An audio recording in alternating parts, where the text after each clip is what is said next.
네, 시청자 여러분 안녕하십니까. 9월 27일 금요일입니다. 아이고 벌써 금요일이고요. 벌써 이제 9월도 다 돼 가네요. 자, 마켓 나우 2부 지금부터 시작하도록 하겠습니다. 임종윤입니다. 이해랍니다. 9월 거래일이 오늘 포함해서 딱 이틀 남았어요. 아, 그런 거예요? 예. 그런데 어제 또 분위기와 다르게 오늘도 보합권에서 움직임을 보여주고 있어서 네, 네. 왜 그런가 들여다봤더니 외국인들이 조금은 우리를 멀리할 때 받쳐주던 기관이 조금 다른 모습이 보여지더라고요. 그래서 왜 팔아요? 네, 좀 팔고 있고요. 양시장에서 팔고 있고 네. 어디에 기대야 될지 이런 생각 들었습니다. 근데 외국인은 또 사잖아요. 그렇죠. 네. 뭐 왔다 갔다 하는 거죠. 근데 사실 특히 이달 들어서 외국인의 수급은 조금 걱정스러울 정도긴 했습니다. 예. 다행히 아까 이해란 그 말씀하신 대로 어제 4천억 넘게 외국인 샀죠. 오늘 이제 또 사고 있고, 물론 뭐 또 이틀 가지고 또 호들갑 떨 문제가 아니라는 거는 뭐 여러분들께서도 잘 아실 거고요. 어쨌든 이 수급 문제와 관련해서 외국인이 계속 사고 있는 부분들이 좀 더 지속이 되면 좋겠다는 생각이 드는데 상반기 때처럼요. 기관들이 좀 파는 건 좀 아쉽긴 합니다만 어쨌든 이 수급이라는 건 뭐 어쨌든 이해에 따라서 뭐 언제든지 바뀌는 거니까요. 시장 분위기가 어제보다는 오늘은 조금 이제 주춤한 그런 모습도 나타나고 있습니다. 네, 오늘 시장 분위기 잘 점검해드리면서요. 또 탄탄한 전략 챙겨드리도록 네. 하겠습니다. 그럼 먼저 현재 구간 주요 이슈부터 짚어주시죠. 가보겠습니다. 예, 오늘 어제랑 좀 분위기가 조금 뭐 다르긴 한데요. 그래서 그렇게 나쁘거나 그러지는 않습니다. 일단 지수도 뭐 보합권이긴 하지만 어쨌든 강보합 수준이기도 하고요. 자, 오늘 전체적으로 한번 화면 보시죠. 어떤 생각이 드십니까? XR이 또 어제처럼 또 세네. 그러니까 그런 느낌 딱 드시죠. XR이 좀 강하고요. 중국의 경기부양책 발표 영향이 오늘도 이어지고 있습니다. 중국 기업들 이 관련주들 오늘도 강한 모습 보이고 있고요. 좀 새삼스럽게 눈 뜨는 게 카지노가 오늘 새삼스럽게 보이죠. 면세점도 보이고 카지노하고 면세점은 잠시 후에 좀 설명을 드리겠습니다. 묶어서 보시면 되겠고요. 반도체 HBM 오늘 또 좋은 모습 여전히 보이고 있고요. CXL이 오랜만에 뜨네요. 어제도 CXL 관련주 중에 제가 이 시간 할 때는 조금 그렇게 세지 않았는데 이후에 굉장히 특히 오후에 아주 강한 모습 보이더라고요. 그리고 네오셈 주가가 굉장히 급등을 했었고 오늘도 CXL은 또 여전히 강한 모습을 보이는데 결국은 이제 반도체, CXL, HBM 문제 역시 같이 묶어서 이해를 하시면 될 것 같습니다. 구리 전선 조금 위세가 줄긴 했지만 오늘도 상승 흐름 이어가고 있고요. 중국 기업은 이 화학도 중국 기업이랑 같이 묶어가시면 될 것 같습니다. 화학은 제가 잠시 후에 조금 더 오늘은 좀 뭐 드릴 말씀을 좀 준비를 했고요. OLED가 괜찮고요. 자, 안 좋은 쪽 보죠. 조선이 오늘 좀 강하게 안 좋고 그다음에 원전, 방산, 전력설비, 2차 전지 오늘 좀 그렇고요. 영풍그룹이 오늘 저 위에 조그맣게 보이네요. 약세권으로. 오늘부터 이제 고려한 최인범 회장의 시간이다 뭐 이런 표현이 계속 미디어에서 나오고 있습니다만 최 회장 측에서 어떤 반격 카드를 내놓을지 이 부분에 따라서 이제 시장이 또 영풍그룹 관련주도 움직일 것 같습니다. 그러니까 영풍그룹이 오늘 뭐 크지는 않습니다만 약간 약세 흐름 보인다는 얘기는 최 회장 측에서 어떤 반격 카드에 대한 어떤 긴장감 이런 부분들이 영풍그룹 관련주들의 상승세를 좀 바꿨다 이렇게 좀 봐야 되겠습니다. 예, 오늘 그 정도 있네요. ESS도 오늘 소폭 좀 약세를 보이고 있고요. 대왕거래도 소폭 약세를 보이고 있는 그런 모습들 나타나고 있습니다. 자, XR 어제에서 오늘도 조금 더 들여다보겠습니다. 네. 네, 어제는 이제 저커버그 메타 CEO의 얘기를 중심으로 해서 오라이언 이 이제 디바이스 얘기를 했었고요. 근데 이제 이 메타발 어떻게 보면 이제 이 AI에 대한 새로운 디바이스에 대한 얘기가 비단 메타만 아니라 다른 데까지 좀 확장이 되고 있는 그런 모습이 있어서 오늘 주가들이 좀 강세를 보이고 있습니다. 좀 정리를 해보니까요. 스냅챗을 운영하는 스냅도 AR 안경, 즉 이 증강현실 안경에다가 이 구글의 생성형 AI죠. 제미나이를 이제 얻는 이 방법을 좀 추진 중이다 얘기가 나오면서 이런 부분들이 좀 영향이 있고 그러다 보니까 구글도 다시 이제 이 안경형 형태의 AR 디바이스에 대해서 다시 좀 추진을 하는 모양입니다. 2013년도에 스마트 글라스라고 내놨다가 2년 만에 단종을 했었죠. 뭐 시장에서 워낙 관심이 없었고 가격도 너무 비싸고 그래서 그랬는데 다시 AR 헤드셋 제조업체인 매직 리프라는 회사 전략적 제휴를 맺고 새로운 제품을 내놓을 준비를 좀 하고 있는 모양입니다.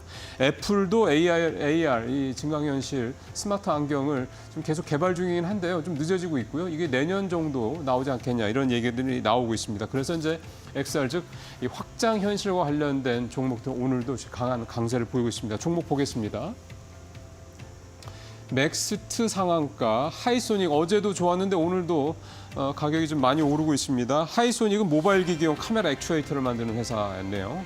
지금 이제 4,800원, 1,000원 오르는 모습 보이고 있고 NP, 사피엔 반도체, 뉴프렉스 다 오늘도 역시 20% 전후 상당히 좀 강한 모습 어제에서 오늘도 이어지고 있는 그런 모습입니다. 자, 다음 섹터는 HBM을 좀 보겠습니다. 네, 어디 갔습니까? 예. 조금 아까보다는 상승폭이 둔화되긴 했는데 삼성 쪽에서 이제 얘기가 나오고 있는데 HBM 수요가 폭증할 것이다라고 이제 모건 스탠리 발 이제 비관론을 일축하는 그런 내용이 나왔다. 기사가 이제 나왔고요. 내용을 좀 들어가 보면 HBM 수요가 뭐 연평균 58% 계속 증가할 것이다. 중장기적으로는 공급 부족 사태가 벌어질 수 있다. 쇼티지가 나올 수 있다. 이런 얘기가 나오고 있고 삼성에서 나온 얘기도 내년 HBM 수요가 올해 2배가 될 것이다. 이제 이렇게 얘기를 하고 있습니다. 마이크론이라든가 실적 계속 좋은 이유도 사실 HBM이고 아직까지는 SK하이닉스, 뭐 마이크론 테크놀로지, 삼성도 그렇고 HBM 비중이 전체 D램 비중에서 메모리 비중에 차지하는 비중이 아주 크지는 않습니다. 물론 SK하이닉스는 이제 점점 높아지고 있는 상황이고요. 그러니까 이제 앞으로는 이제 이게 계속 커질 수밖에 없다라는 얘기가 되는 거고 그럼에도 불구하고 삼성전자라든가 SK하이닉스의 주가가 정말 구조적으로 계속해서 이제 뭔가 반등을 하고 갈고 가기 위해서는 이제 HBM이 물론 선두로 치고 나가야 되겠지만 다른 D램이라든가 낸드 쪽도 계속해서 수요가 좀 늘어나 줘야 되는 건데 HBM을 제외하고 낸드 쪽 그다음에 D램 쪽 수요는 썩 좋지는 않은 상황인 거고요. 다행히 낸드 같은 경우는 이제 서버용 ESSD라고 하죠. 서버용 낸드 수요는 굉장히 좀 많이 늘어나고 있다고 합니다. 그러니까 전체적으로 골고루가 아니라 일부 이제 제품 쪽으로만 이제 수요가 몰리고 있다라는 거, 그거는 좀 감안을 해야 될 부분이다. 근데 어쨌든 HBM 수요는 앞으로도 계속해서 강할 것이다. 이게 SK하이닉스뿐만 아니라 삼성, 그다음에 마이크론 테크놀로지, HBM 만드는 3사 모두 같은 얘기를 좀 하고 있다. 이렇게 좀 볼 수가 있겠습니다. 관련 종목을 한번 보겠습니다. 예, 상승폭이 PMT가 17%, 마이크로 2나노 13%. 어제보다는 상승폭이 그렇게까지 높지는 않습니다만 그래도 오늘도 비교적 괜찮은 적어도 뭐 3, 4% 이상의 상승폭을 좀 보여주고 있는 모습입니다. 자, 이제 좀 새로운 섹터들 오늘 좀 준비를 해서 좀 말씀드리겠습니다. 카지노하고 면세점을 좀 차례로 좀 보겠습니다. 카지노부터 먼저 좀 들어가 볼까요? 사진이 나오면 좋은데 사진이 아직 안 나오고 사진이 안 보이는군요. 기사만 이렇게 있군요. 자, 제목이 장미란 이부진. 그러니까 지금 문화관광체육부 2차관이죠. 장미란 차관하고 이부진 호텔신라 사장 대표 이 두 분이 이제 제주공항에 떴다. 그렇게 되어 있고 외국인 관광객을 맡고 있는 그런 모습이 사진에 있는데 이게 이제 뭐냐면 어제부터 문화체육관광부가 다음 달 11일까지 한국방문회위원회와 합동으로 외국인 관광객 환영 주간 행사를 펼치기로 했습니다. 사진 나오네요. 이렇게 사진을 좀 같이 중국인 관광객이 이제 제주공항에 도착해서 같이 이렇게 찍은 사진 모습인데 지금 이제 아시는 것처럼 중국의 이제 최대 연휴 기간인 국경절 연휴에 이제 다음 달 1일부터 7일 동안 일주일 동안 들어갑니다. 중국이 내수가 여전히 부진한 상황이고 중국 경제 물론 최근에 경기 부양책이 나오고 있긴 합니다만 중국 경제에 대해서는 어려운 그 불안감들 위기감 얘기들 많이 나오고 있죠. 그럼에도 불구하고 뭐 우리도 그렇습니다만 또 해외 관광객 나가는 사람들도 나갑니다. 그래서 이제 이 국경절 연휴 기간 동안 근데 중국의 경제 상황이 썩 좋지 않으니 중국인들의 이 주머니 사정도 조금 좋지 않을 거고 그러면 어디 유럽이나 미국 이런 데 멀리 가는 것보다 아마 가까운 나라를 찾을 가능성이 높다. 그러면 이번 기회에 다시 중국인 관광객들을 좀 대거 우리가 좀 유치를 해보자 이런 정부의 이제 전략 이게 이제 이번에 방문 어떤 환영 주간 행사 이런 걸로 좀 나오고 있는 건데 이제 그거에 이 주간 행사에 이제 정부 측 대표가 이제 장미란 차관이고 민간 측 대표가 이제 이부진 이제 대표가 되겠습니다. 그래서 두 분이 사진을 찍은 사진이 좀 나오고 있는 거고요. 외국인 관광객들을 적극적으로 유치를 해서 어쨌든 관광 수요를 늘리겠다라는 정부의 어떤 의도, 또 민간 기업들의 의도가 이제 이런 행사를 통해서 펼쳐지고 있다 이렇게 보시면 되겠습니다. 관련 종목들 한번 보도록 하겠습니다. 카지노 관련주들은 이제 국내인도 내국인도 들어갈 수 있는 경우는 이제 강원랜드이고, 외국인 전용 카지노들은 여러 군데가 있죠. 대표적인 게 파라다이스, 롯데관광개발, GKR 이런 데들인데 파라다이스 6% 가까이 좀 오르고 있고, 롯데관광개발도 3% 넘게 오르고 있고, GKR도 3% 넘게 오르고 있는 그런 모습들이다. 강원랜드는 어쨌든 강보합 정도 수준이긴 하고요. 토비스는 약세이긴 한데, 토비스는 이제 카지노용 모니터를 전문적으로 만드는 회사죠. 롯데관광개발은 이제 외국인 유치하는 이런 여러 가지 관광 인프라를 이제 운영하는 관광회사, 여행사가 되겠고, 카지노 관련주들 같은 경우 올 상반기에 조금씩 매출이 좀 늘어나는 모습이 나타나고 있습니다. 보니까. 이게 이제 외국, 특히 이제 중국 관광객들이 많이 들어야지 카지노 매출들이 늘어나는 그런 게 이제 우리 카지노 업계의 현실이기 때문에 이런 카지노 관련주들이 이제 중국 관광객들이 좀 대거 들어오고 하면 매출이 좀 늘어나지 않게 이런 기대감을 이제 갖고 있는 그런 모습들이 시장에 반영이 좀 되고 있습니다. 중국의 관광객 관련해서 면세점 또 얘기 안 할 수가 없겠죠. 면세점도 이 중국 국경절 연휴에 대해를 이제 대목으로 생각하고 적극적으로 좀 유치를 하려고 좀 준비를 하고 있습니다. 이번에 국내 면세점 업계가 좀 추정을 하는 거는 대략 이번 국경절 때 한국에 중국인 관광객들이 대략 한 12만 명 정도 들어올 것이다. 이렇게 좀 추정을 좀 하고 있고요. 이게 이제 사실은 예전 생각하면 조금 줄어들었죠. 조금이 아니라 많이 줄어드는 거죠.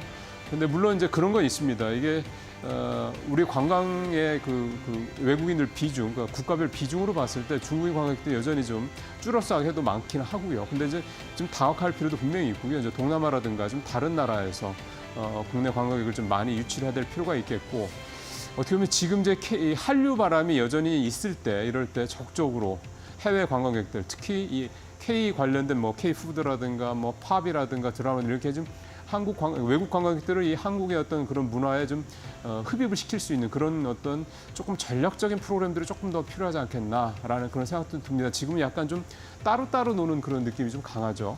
그러니까 종합적인 어떤 그런 플랜을 만들어서 외국 관광객들이 어떤 이 한류를 직접적으로 느끼기 위해서 뭐 체험도 하고 물건도 사고 또 만나기도 하고 공연도 보고 이럴 수 있는 그런 종합적인 프로그램들이 좀 나왔으면 하는 바람을 가져보는데, 지금까지 나오는 것들을 보면 좀 그렇게 입체적인 느낌은 좀 들지 않는 그런 상황이 듭니다. 자, 면세점 얘기 좀 들어보죠. 종목들 보겠습니다. 대구백화점 6%, 글로벌 텍스프리 4%, 토니모리 화장품 회사, 관광, 그다음에 이제 엔터테인먼트 SGM, 호텔신라도 2% 넘게 이렇게 각각들 오르고 있는 그런 모습들입니다. 이게 좀 단기적으로 끝나지 않고 추세적으로 계속해서 면세점이라든가 카지노라든가 외국인 관광객들을 유치해서 해야 되는 이런 업계가 좀 매출이 늘어날 수 있는 그런 구조적인 방법들 좀 나왔으면 하는 바람을 가져보면서 내용 좀 마무리하고요. 마지막으로 짧게 화학 얘기 잠깐 해보겠습니다. 어디 갔습니까? 안 보이네요. 예, 여기 좀 아까보다는 상황이 좀 주가 탄력이 좀 커졌죠. 뭐 이유는 같습니다. 중국의 대대적인 경기 부양책 영향을 좀 받고 있고, 잘 아시는 것처럼 이 중국의 좀 이런 과잉 생산 문제 때문에 특히 석유화학, 국내 석유화학 업체들 굉장히 그동안 좀 힘든 모습 보이고 있죠. 철강업체도 그렇고요. 화학이 특히 좀 그랬는데 중국이 좀 새로운 또 경기 부양 얘기를 좀 내놓고 있습니다.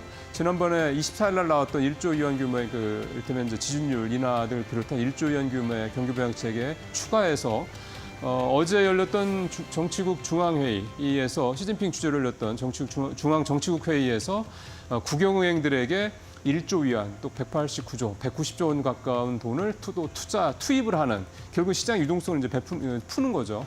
그런 내용이 좀 검토가 됐다는 내용이 나오면서 더 이제 힘을 좀 받는 그런 모습입니다. 종목 한번 짧게 보겠습니다.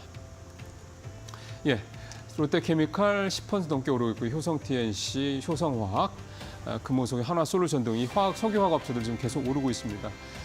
예, 또 이게 이제 단기로 끝나지 않으려면 결국은 중국 업체들의 물량 공세에 이길 만한 우리 석유화학 업체들만의 차별적인 경쟁력, 이를테면 고부가치 제품이라는 이런 부분들이 또 이제 나와 줘야 될 거라는 생각이 좀 듭니다.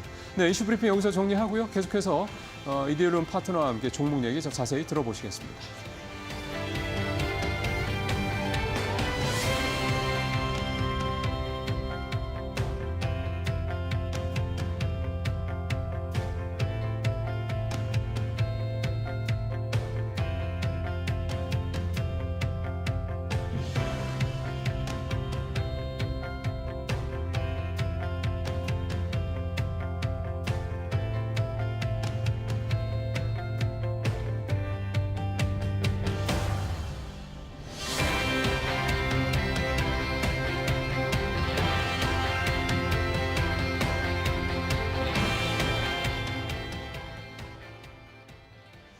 종목 전략 더 세세히 챙겨보겠습니다. 이대일륜 주태영 파트너와 함께합니다. 안녕하세요. 네, 안녕하십니까. 네. 최근 들어서는 계속 지수 차트 봐주시면서 네. 종목과의 연계성 따져주고 계시는데 네네. 오늘도 그런 네. 전략으로 먼저 네. 시작해보면 될까요? 자, 오늘은 예. 비상입니다. 비상이에요? 네. 왜요? 다우 지수와 나스닥 지수 차트 제가 네. 계속 가지고 나오면서 네네. 위에 있는 저항선 수치도 알려드렸고 맞아요. 제가 보여드렸죠. 그 추세 저항선을 딱 찍은 상황입니다. 자, 일단 다우 지수 차트 먼저 제가 보여드리면서 현재 상황을 알려드릴게요. 네.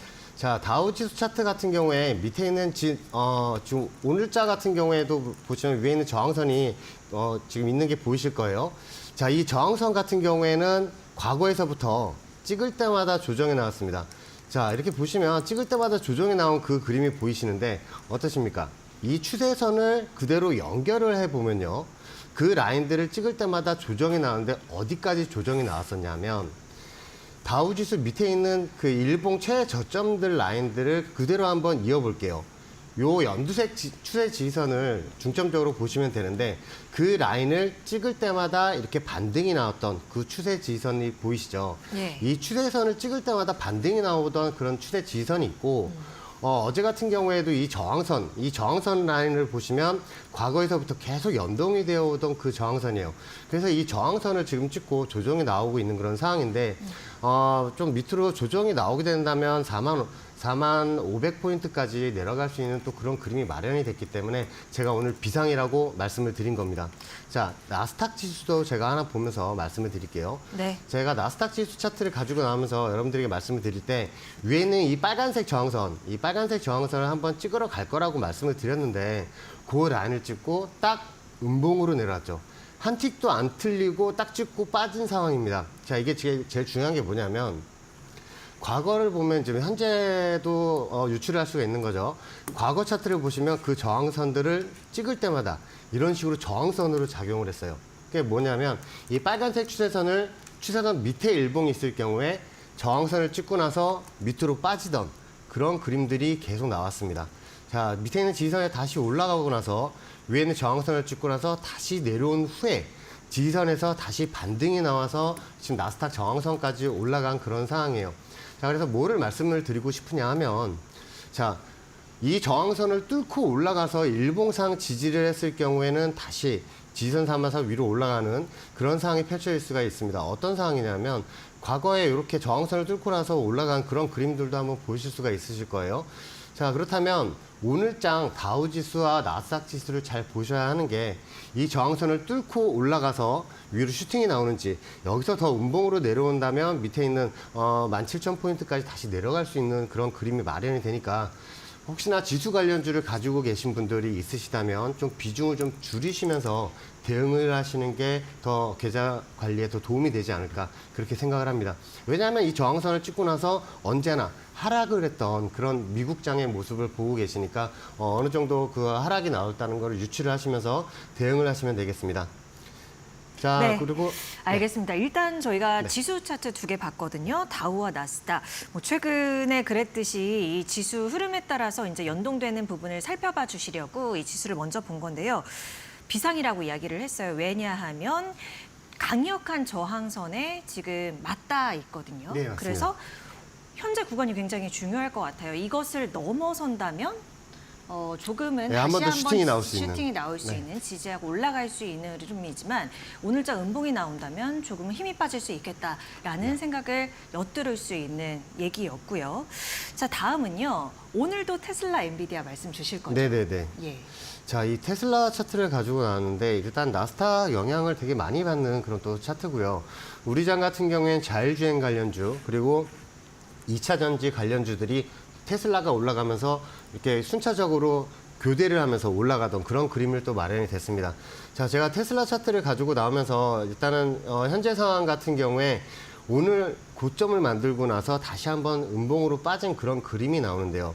자, 현재 상황에서 위에 있는 이 연두색 저항선은 꼭 뚫고 올라가야 되는 상황인데 현재 만약에 이 나스닥 지수가 빠지면서 조정이 나올 경우엔 같이 한번 이런 식으로 올라와서 고점에서 내려오게 되면 M자형 차트를 그리게 됩니다. 자, 그래서 이 M자형 차트를 가장 조심해야 되고요. 자, 그렇다면 어느 저항선을 뚫어야 되는지도 제가 알려드릴게요. 예. 바로 위에 있는 오늘자 같은 경우에는 264.5불 정도 되는 저 저항선을 무조건 뚫고 올라가야 위에 있는 281불까지 올라가면서 2차전지와 자율주행 관련주들이 같이 올라갈 수 있는 그런 상황이 펼쳐집니다.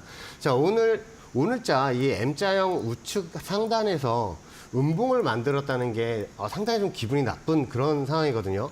하지만 오늘자에서 조정이 나와서 245.1불 라인, 저 라인 파란색 추세 지지선을 지지를 하고 다시 반등이 나온다면 한 번 더 연두색 저항선 265불 정도 되는 저 라인을 다시 한번 도전을 할 수 있는 그런 그림이 되기 때문에 오늘자 밑에 있는 지지선, 파란색 지지선 라인을 잘 살펴보시면서 대응을 하시면 되겠습니다.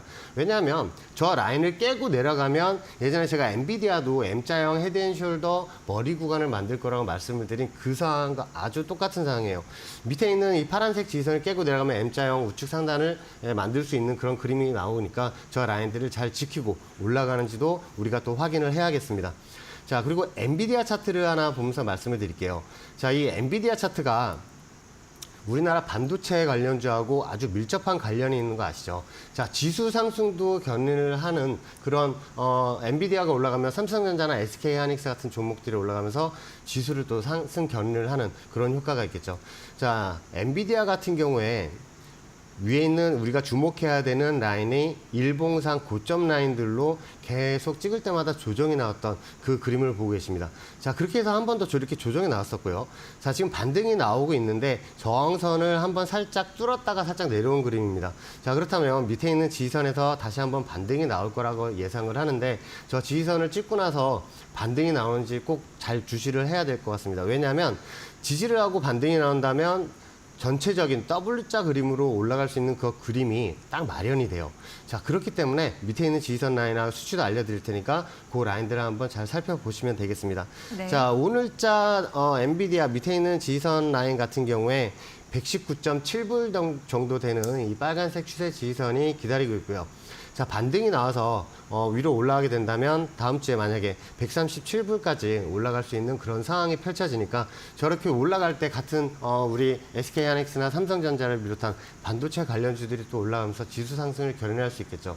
근데 가장 중요한 거는 현재 다우지수와 나스닥 지수가 저항선을 찍고 나서 최고 저항선을 찍은 상황입니다.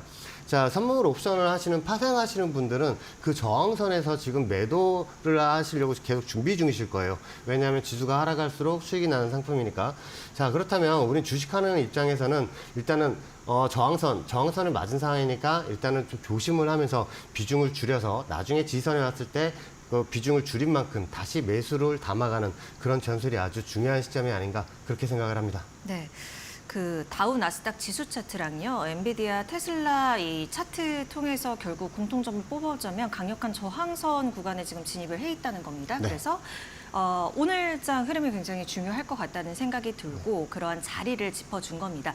주파사님, 제가 네. 그 엔비디아와 반도체, 우리나라 네. 반도체의 그런 상관성에 대해서는 아마 시청자분들도 많이 공감을 할 것 같아요. 네네네. 그 마이크론 실적 얘기 나오고도 연동되는 부분도 그렇고. 그런데 지난번 방송에서 이런 댓글 남겨주신 분이 계셨어요. 네. 그러니까 테슬라 올라갈 때 2차 전지 떨어지면서 너무 빈번하다. 아, 이 예, 연관성 맞습니다. 어떻게 찾을 수 있느냐. 이거를 네. 제가 주파트너님한테 꼭 네네. 답변 드릴 시간을 드리고 싶었거든요. 네. 어떻게 말씀 주시겠어요? 저도 한번 답변할 수 있는 시간을 갖게 돼서 너무너무 좋습니다. 네. 자, 이 테슬라가 올라가면서 어쩔 때는 2차 전지가 떨어지고 자율주행 관련주들이 올라가는 경우가 있어요.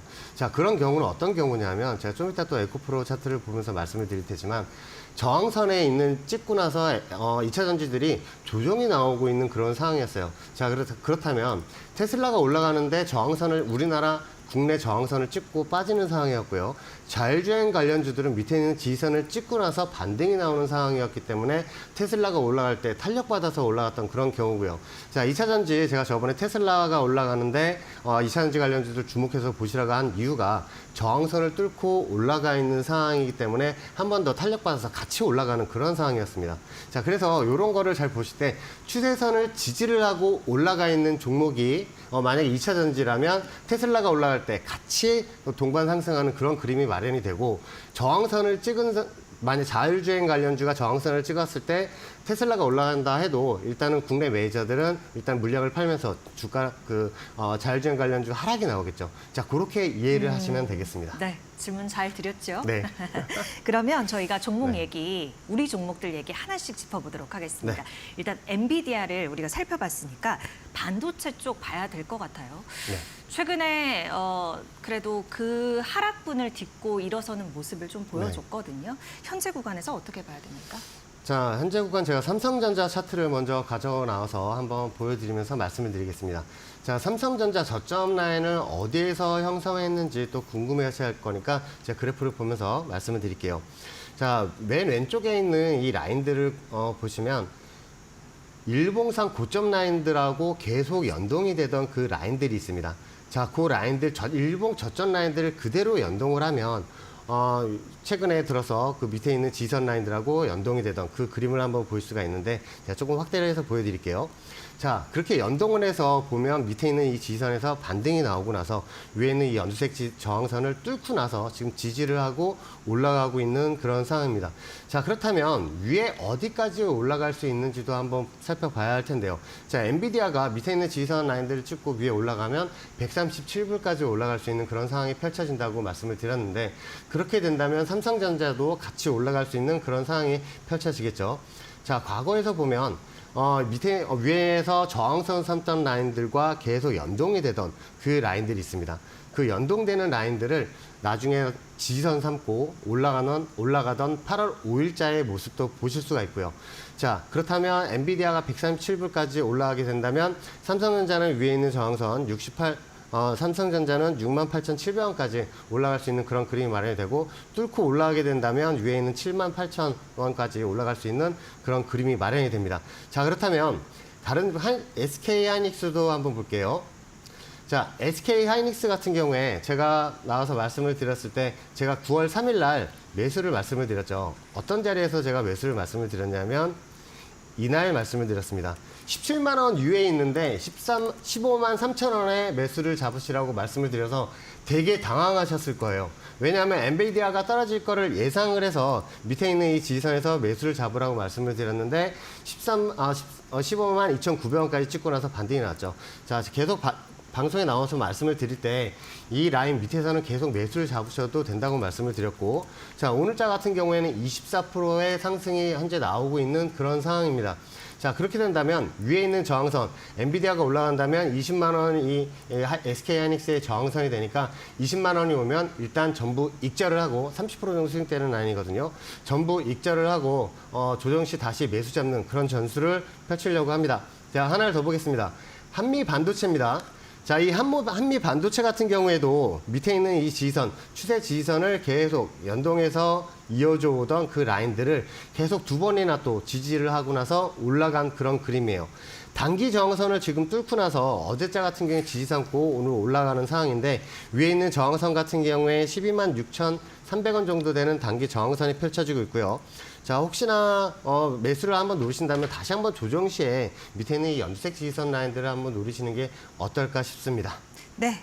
그러면 이어서요. 빠르게 2차 전지 관련 종목들도 들어볼까요? 네. 자, 첫 번째 종목 에코프로를 준비를 해봤습니다. 네. 자, 이 에코프로 이제 테슬라가 올라가게 된다면 어떻게 올라가야 되는지 이제 제가 또 설명을 드릴게요. 네. 자, 에코프로 같은 경우에 제가 화요일 날 나와서 말씀을 드렸을 때 저항선을 찍고 이렇게 조정이 나왔다고도 한번 말씀을 드렸습니다. 자, 이 조정 시에 한번 매수를 보시라고 말씀을 드린 라인은 밑에 있는 이 연두색 추세 지지선이거든요. 이 연두색 추세 지지선 라인들 밑에 있는 지지선들을 찍을 때마다 이렇게 반등이 나왔던 그 라인들을 보고 계십니다. 그렇다면 밑에 있는 지지선 라인들 한 번 더 올 때 제 생각에는 84,000원서부터는 한번 매수를 보셔도 되고요. 자, 뚫고 올라간다면 위에 있는 연두색 저항선이 포진해 있습니다. 자, 그 연두색 저항선 104,900원 보시고 대응을 하시면 되겠고요. 자, 2차 전지 관련주 테슬라가 밑에 있는 지지선에서 올라갈 때 같이 올라갈 수 있는 그런 상황이 펼쳐졌습니다. 왜냐하면 기존에는 이런 식으로 저항선을 찍을 때마다 조정이 나오던 그런 모습을 발견할 수가 있을 거예요. 자, 이 저항선을 딱 한 번밖에 못 뚫었었고요. 과거하고 연동이 되던 그 라인들, 이 저항선을 한 번도 뚫은 적이 없습니다. 딱 한 번 빼고 올해 들어서 올해 4월 이후로는 한 번도 뚫은 적이 없는데 현재 뚫은 상황이니까 테슬라가 올라가게 된다면 같이 올라갈 수 있는 그런 상황이 펼쳐지겠죠. 자, 포스코홀딩스입니다. 이 포스코홀딩스 같은 경우에 밑에 있는 지지선에서 반등이 나오고 위에 있는 저항선을 지금 뚫고 올라가고 있는 그런 상황이에요. 자, 그래서 제가 테슬라가 반등이 나오면 같이 올라갈 수 있는 그런 차트다라고 말씀을 드리고 있는데 이 지지선 같은 경우에도 주목해서 보셔야 될 라인이 밑에 있는 지지선 라인들, 추세 지지선 라인들을 찍을 때마다 계속 반등이 나왔어요. 자, 그런데 개미 털기 전략이 나왔죠. 이 추세선을 깨고 내려오면서 밑에서 개미들 다 손절이 나오게 하던 그런 그림이 마련이 됐고요. 자, 저항선 같은 경우에 이 저항선들을 찍을 때마다 계속 조정이 나왔었지만 뚫고 올라가서 이제 테슬라가 올라가게 될 경우에 2차 전지 관련주들이 같이 올라가게 되는 그런 상황이 펼쳐지고 있다고 말씀을 드리는 겁니다. 자, 그렇다면 지금 현재 반등이 나오고 있는데 테슬라가 반등이 나올 경우에 위에 있는 라인 41만 3천 원까지 올라갈 수 있는 그런 그림이 마련이 되고 있어요. 자, 그렇다면 저희 41만 3천 원 라인을 찍고 나서의 움직임이 제일 중요하겠죠. 찍고 나서 음봉으로 빠지는지, 뚫고 나서 일봉이 하나 더 생기면서 이 위에 있는 저항선 41만 3천 원 라인을 지지 삼고 올라가는지를 확인을 하시면서 뚫고 나서 일봉이 생기면서 지지를 할 경우에 홀딩 전술로 가져갈 수 있는 그런 그래프입니다. 저항선을 아주 오랜만에 뚫고 나서 올라가는 종목이니까 테슬라가 반등을 할 때 같이 충분히 올라갈 수 있는 그런 상황이 펼쳐지니까 일단은 갖고 계신 분들은 홀딩 전술로 가져가셨으면 좋겠습니다. 자, 그리고 LG 에너지 솔루션입니다. 제가 저번에도 한번 나와서 말씀을 드리면서 이 LG 에너지 솔루션 같은 경우에 위에 있는 저항선까지 지금 올라갈 수 있는 그런 상황이 펼쳐지고 있다고 말씀을 드렸습니다. 자, 과거에서 연동이 되었던 추세 저항선들도 지금 뚫고 올라온 그런 상황이거든요. 자, 그렇다면 여기에 있는 저항선들을 지금 뚫고 올라온 상황에서 삼각수렴을 하고 있다고도 제가 말씀을 드렸고 이 삼각수렴 저항을 뚫은 상황입니다. 자, 이 삼각수렴 저항선을 뚫었다는 얘기는 위에 있는 44만 4천 원 라인을 충분히 지금 올라갈 수 있고요. 자, 그렇다면 지금 매수를 잡아도 기대 수익률이 한 10% 정도 되는 그런 라인인데 41만 원서부터는 매수를 잡으셔도 됩니다. 자, 그리고 위에 올라가게 된다면 빨간색 저항선, 제가 저번 방송에서도 한번 나와서 말씀을 드렸는데 이 빨간색 저항선을 뚫고 올라가야 위로 슈팅이 나올 수 있는 그런 상황인데 위에 있는 저항선 수치 알려드리겠습니다. 47만 4천 원 라인, 저 빨간색 저항선을 뚫고 올라가야 기존에 50만 원, 60만 원대에서 물리셨던 분들이 빠져나올 수 있는 그런 상황이 되니까 현재 상황에서는 그 물리신 분들은 물을 타시는 건 좀 반대고요. 신규로 접근하시는 분들은 41만 원 이하에서는 한번 매수를 보셔서 대응을 하셔도 충분히 수익이 날 수 있지 않을까 싶습니다. 네. 일단은 1차로 위에 있는 44만 4천 원, 위에 있는 저항선 47만 4천 원 라인을 1차 목표로 두시고 한번 대응을 하시면 어떠실까 합니다. 네. 오늘 주태영 파트너님 공략주 제시 있나요? 자, 오늘은 다우지수와 나스닥 지수가 최고 저항선을 찍고 조정이 예상되는 관계로 비상 상황인 관계로? 네, 비상 상황입니다. 네. 그래서 공략주가 없습니다. 네, 알겠습니다. 그간 살펴봤던 반도체 2차 전지 관련 종목들 리뷰까지 이데일리온 주태영 파트너와 오늘 살펴봤습니다. 오늘 말씀 고맙습니다. 네, 감사합니다.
네, 오늘 오만한 인터뷰는 이분과 함께하도록 할게요. 미중산업경제연구소 조용찬 소장님과 함께합니다. 안녕하세요. 예, 안녕하십니까? 네, 오랜만에 뵙습니다.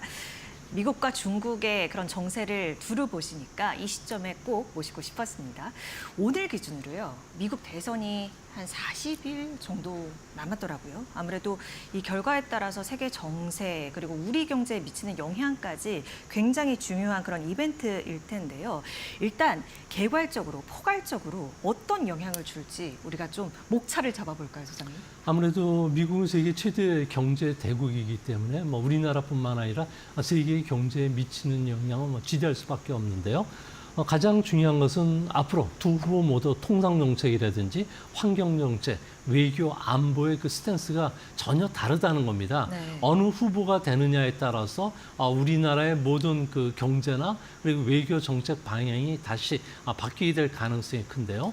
해리스 같은 경우에는 기존의 바이든의 정책을 계속 유지시킨다는 점에서 그러니까 탄소화 정책이라든지 동맹 중시 정책 그리고 중요 물자의 생산 거점을 주요 동맹국으로 이동하는 문제와 관련해서는 변화가 없을 것으로 보여집니다. 네. 하지만 이제 트럼프가 교체로 된다면 다양한 경로로 한국 경제에 영향을 미치게 되는데요. 당장 보호 무역주의 정책이 강화될 수밖에 없습니다. 이렇게 되면 우리나라 같은 경우에는 전체 수출에서 미국이 차지하는 비중이 18% 정도 됩니다.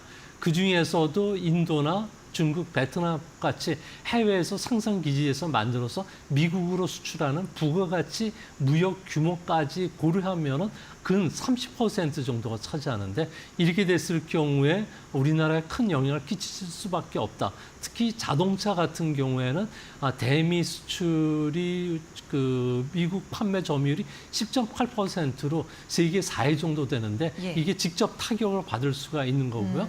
또 한편으로는 에너지 공급이 확대되기 때문에 에너지 가격 하락으로 인해서 에너지를 싸게 도입할 수 있는 장점은 있습니다. 하지만 파리 협정 이탈이라든지 연비 규제 완화로 인해서 전기 자동차보다는 또 내연기관이 또 주목을 받기 때문에 이렇게 됐을 경우에 전기 자동차, 배터리 회사들 같은 경우에는 2차 충격을 받을 가능성도 있지 않나 보여집니다. 그 아까 대미 수출 점유율 말씀해 주시면서 자동차 부분에 대한 영향 말씀해 주셨는데 반도체 쪽은 어떨까요? 네, 반도체 같은 경우에도 지금 가장 큰 문제점이 작용되는데요. 미국 같은 경우에는 바이든 행정부 에서도 내년부터는 반도체 레거시 제품이라고 하더라도 50%의 관세를 부과하게끔 되어 있습니다. 이 부분이 이제 트럼프가 만약에 됐을 경우에는 반도체까지도 60%의 관세를 부과하고 나머지 협상을 통해서 깎아주든지 아니면 더 올리든지 할 것으로 보여지는데요. 이 때문에 우리나라 기업들 같은 경우는 반도체와 관련해서도 미국 시장에 들어갈 수밖에 없는 상황이고 그러면 우리나라의 투자를 줄고 미국의 투자가 늘어나니까 이런 문제가 생기지 않을까 보여집니다. 트럼프 같은 경우에도 이번 주 화요일 날 그 연설을 통해서 조지아주 쪽으로 중국에서 공장을 가져오겠다. 한국에서는 노스캐롤라이나 쪽으로 가도록 하겠다고 이야기를 했을 정도로 아무래도 피츠버그, 조지아 쪽으로 독일과 중국 제품을 가져오겠다고 기업을 갖고 오겠다고 할 정도로 이제 앞으로 보호무역주의 정책 그리고 그 공장 이전 압력이 상당히 가속화될 가능성이 있지 않나 보여집니다. 그 두 후보의 경제 정책에 대한 스탠스가 이제 사뭇 다르다 보니까 결국에 누가 당선되냐에 따라서 우리가 또 예측을 해볼 수밖에 없는 상황인 건데 결과적으로 그러면 현재 판세를 읽었을 때 어느 쪽이 당선 가능성이 높다고 보세요? 네, 지금 미국 같은 경우는 사전 투표가 진행이 되고 있는데요. 이게 상당히 중요한 이유 중에 하나가 코로나 기간 동안에 사전 투표율이 69%까지 높아졌습니다. 이때 젊은 층들의 참여가 높아지면서 바이든이 당선되는데 결정적인 기여를 했는데요. 예. 이번에는 지난주 토요일 날은 3개 주에서 사전 투표가 시작이 됐고요. 또 10월 중순까지는 12개 주, 그리고 마지막에는 47개 주로 확대가 됩니다. 여기에 투표율이 50% 이상 높아진다면 해리스가 아무래도 젊은 층 쪽의 그 투표율이 높기 때문에 좀 당선될 가능성이 높은데요. 하지만 현재 폴리마켓이라고 하고 있는 그 예측 그 사이트, 그러니까 도박사들이 돈을 내고서 배팅하는 규모가 이번 대선과 관련해서는 무려 10억 달러 정도까지 늘어났다고 합니다. 이런 도박사들은 현재 해리스가 50% 확률, 그리고 트럼프 같은 경우는 49% 확률로 보고 있습니다. 이 때문에 아주 박빙의 승부가 펼쳐지고 있다는 측면에서 공신력이 큰 곳이에요? 네, 그렇습니다. 이쪽의 사이트들 같은 경우는 지금까지 미 대선의 예측이 한 번도 빗나간 적이 없었다고 하기 때문에 그랬군요. 아무래도 주요 그 참고하는 지표가 되지 않나 이렇게 보여집니다. 네. 아하, 그렇군요. 근데 트럼프는 지금 어떻게 보면 이제 해리스 부통령 딱 등장을 하고 나서 어떻게 보면 이 덫에 지금 놓인 쥐처럼, 그리고 토론회, 1차 토론회 이후도 약간 평가도 그렇고요. 근데 지금 2차 토론 안 하겠다고 약간 버티고 있는 걸로 보이거든요. 이 이유는 뭘까요? 네, 지금 현재 그 유권자들 같은 경우는 미국에서는 1억 6천만 명 정도가 된다고 합니다. 전체 성인들이 2억 3,900만 명 정도가 되지만 실제 그 투표를 하기 위해서는 유권자 등록을 해야 되는데 이 절차가 상당히 복잡하고요. 또 거리도 멀기 때문에 농촌 지역 같은 경우는 참여율이 상당히 떨어진다고 합니다. 이제 현재 그 부동층들 같은 경우에는 경합주 7개, 그러니까 93명의 그 선거인단에 걸려 있는 이쪽이 중요한데 현재 부동층 한 18%로 상당히 좀 높은 편이라고 합니다. 하지만 이 부동층들을 트럼프가 조사했더니 자신이 그 강점을 내세우는 이민이라든지 그리고 치안 문제, 경제 문제에 대해서는 그렇게 이슈화되지를 않고 있고요. 대통령의 자제, 거짓말을 하는지 정직한지를 많이 본다고 합니다. 그런 측면에서 보면은 트럼프 같은 경우에는 토론 전략 그리고 선거 전략 기시 갤럽이라는 그 예. 전략을 쓰고 있는데요. 여러 가지 이슈나 그리고 논쟁거리를 동시에 터트려 가지고 상대방으로 하여금 일시적으로 수세에 몰리게 한다든지 상대방이 이를 다 대꾸를 못했을 경우에는 토론의 자질이 없는 것처럼 느껴지는 이런 거를 쓰고 있다고 합니다. 하지만 해리스 같은 경우는 이미 이를 간파하고서 토론 과정에서 말은 안 했지만 이것은 거짓말이다.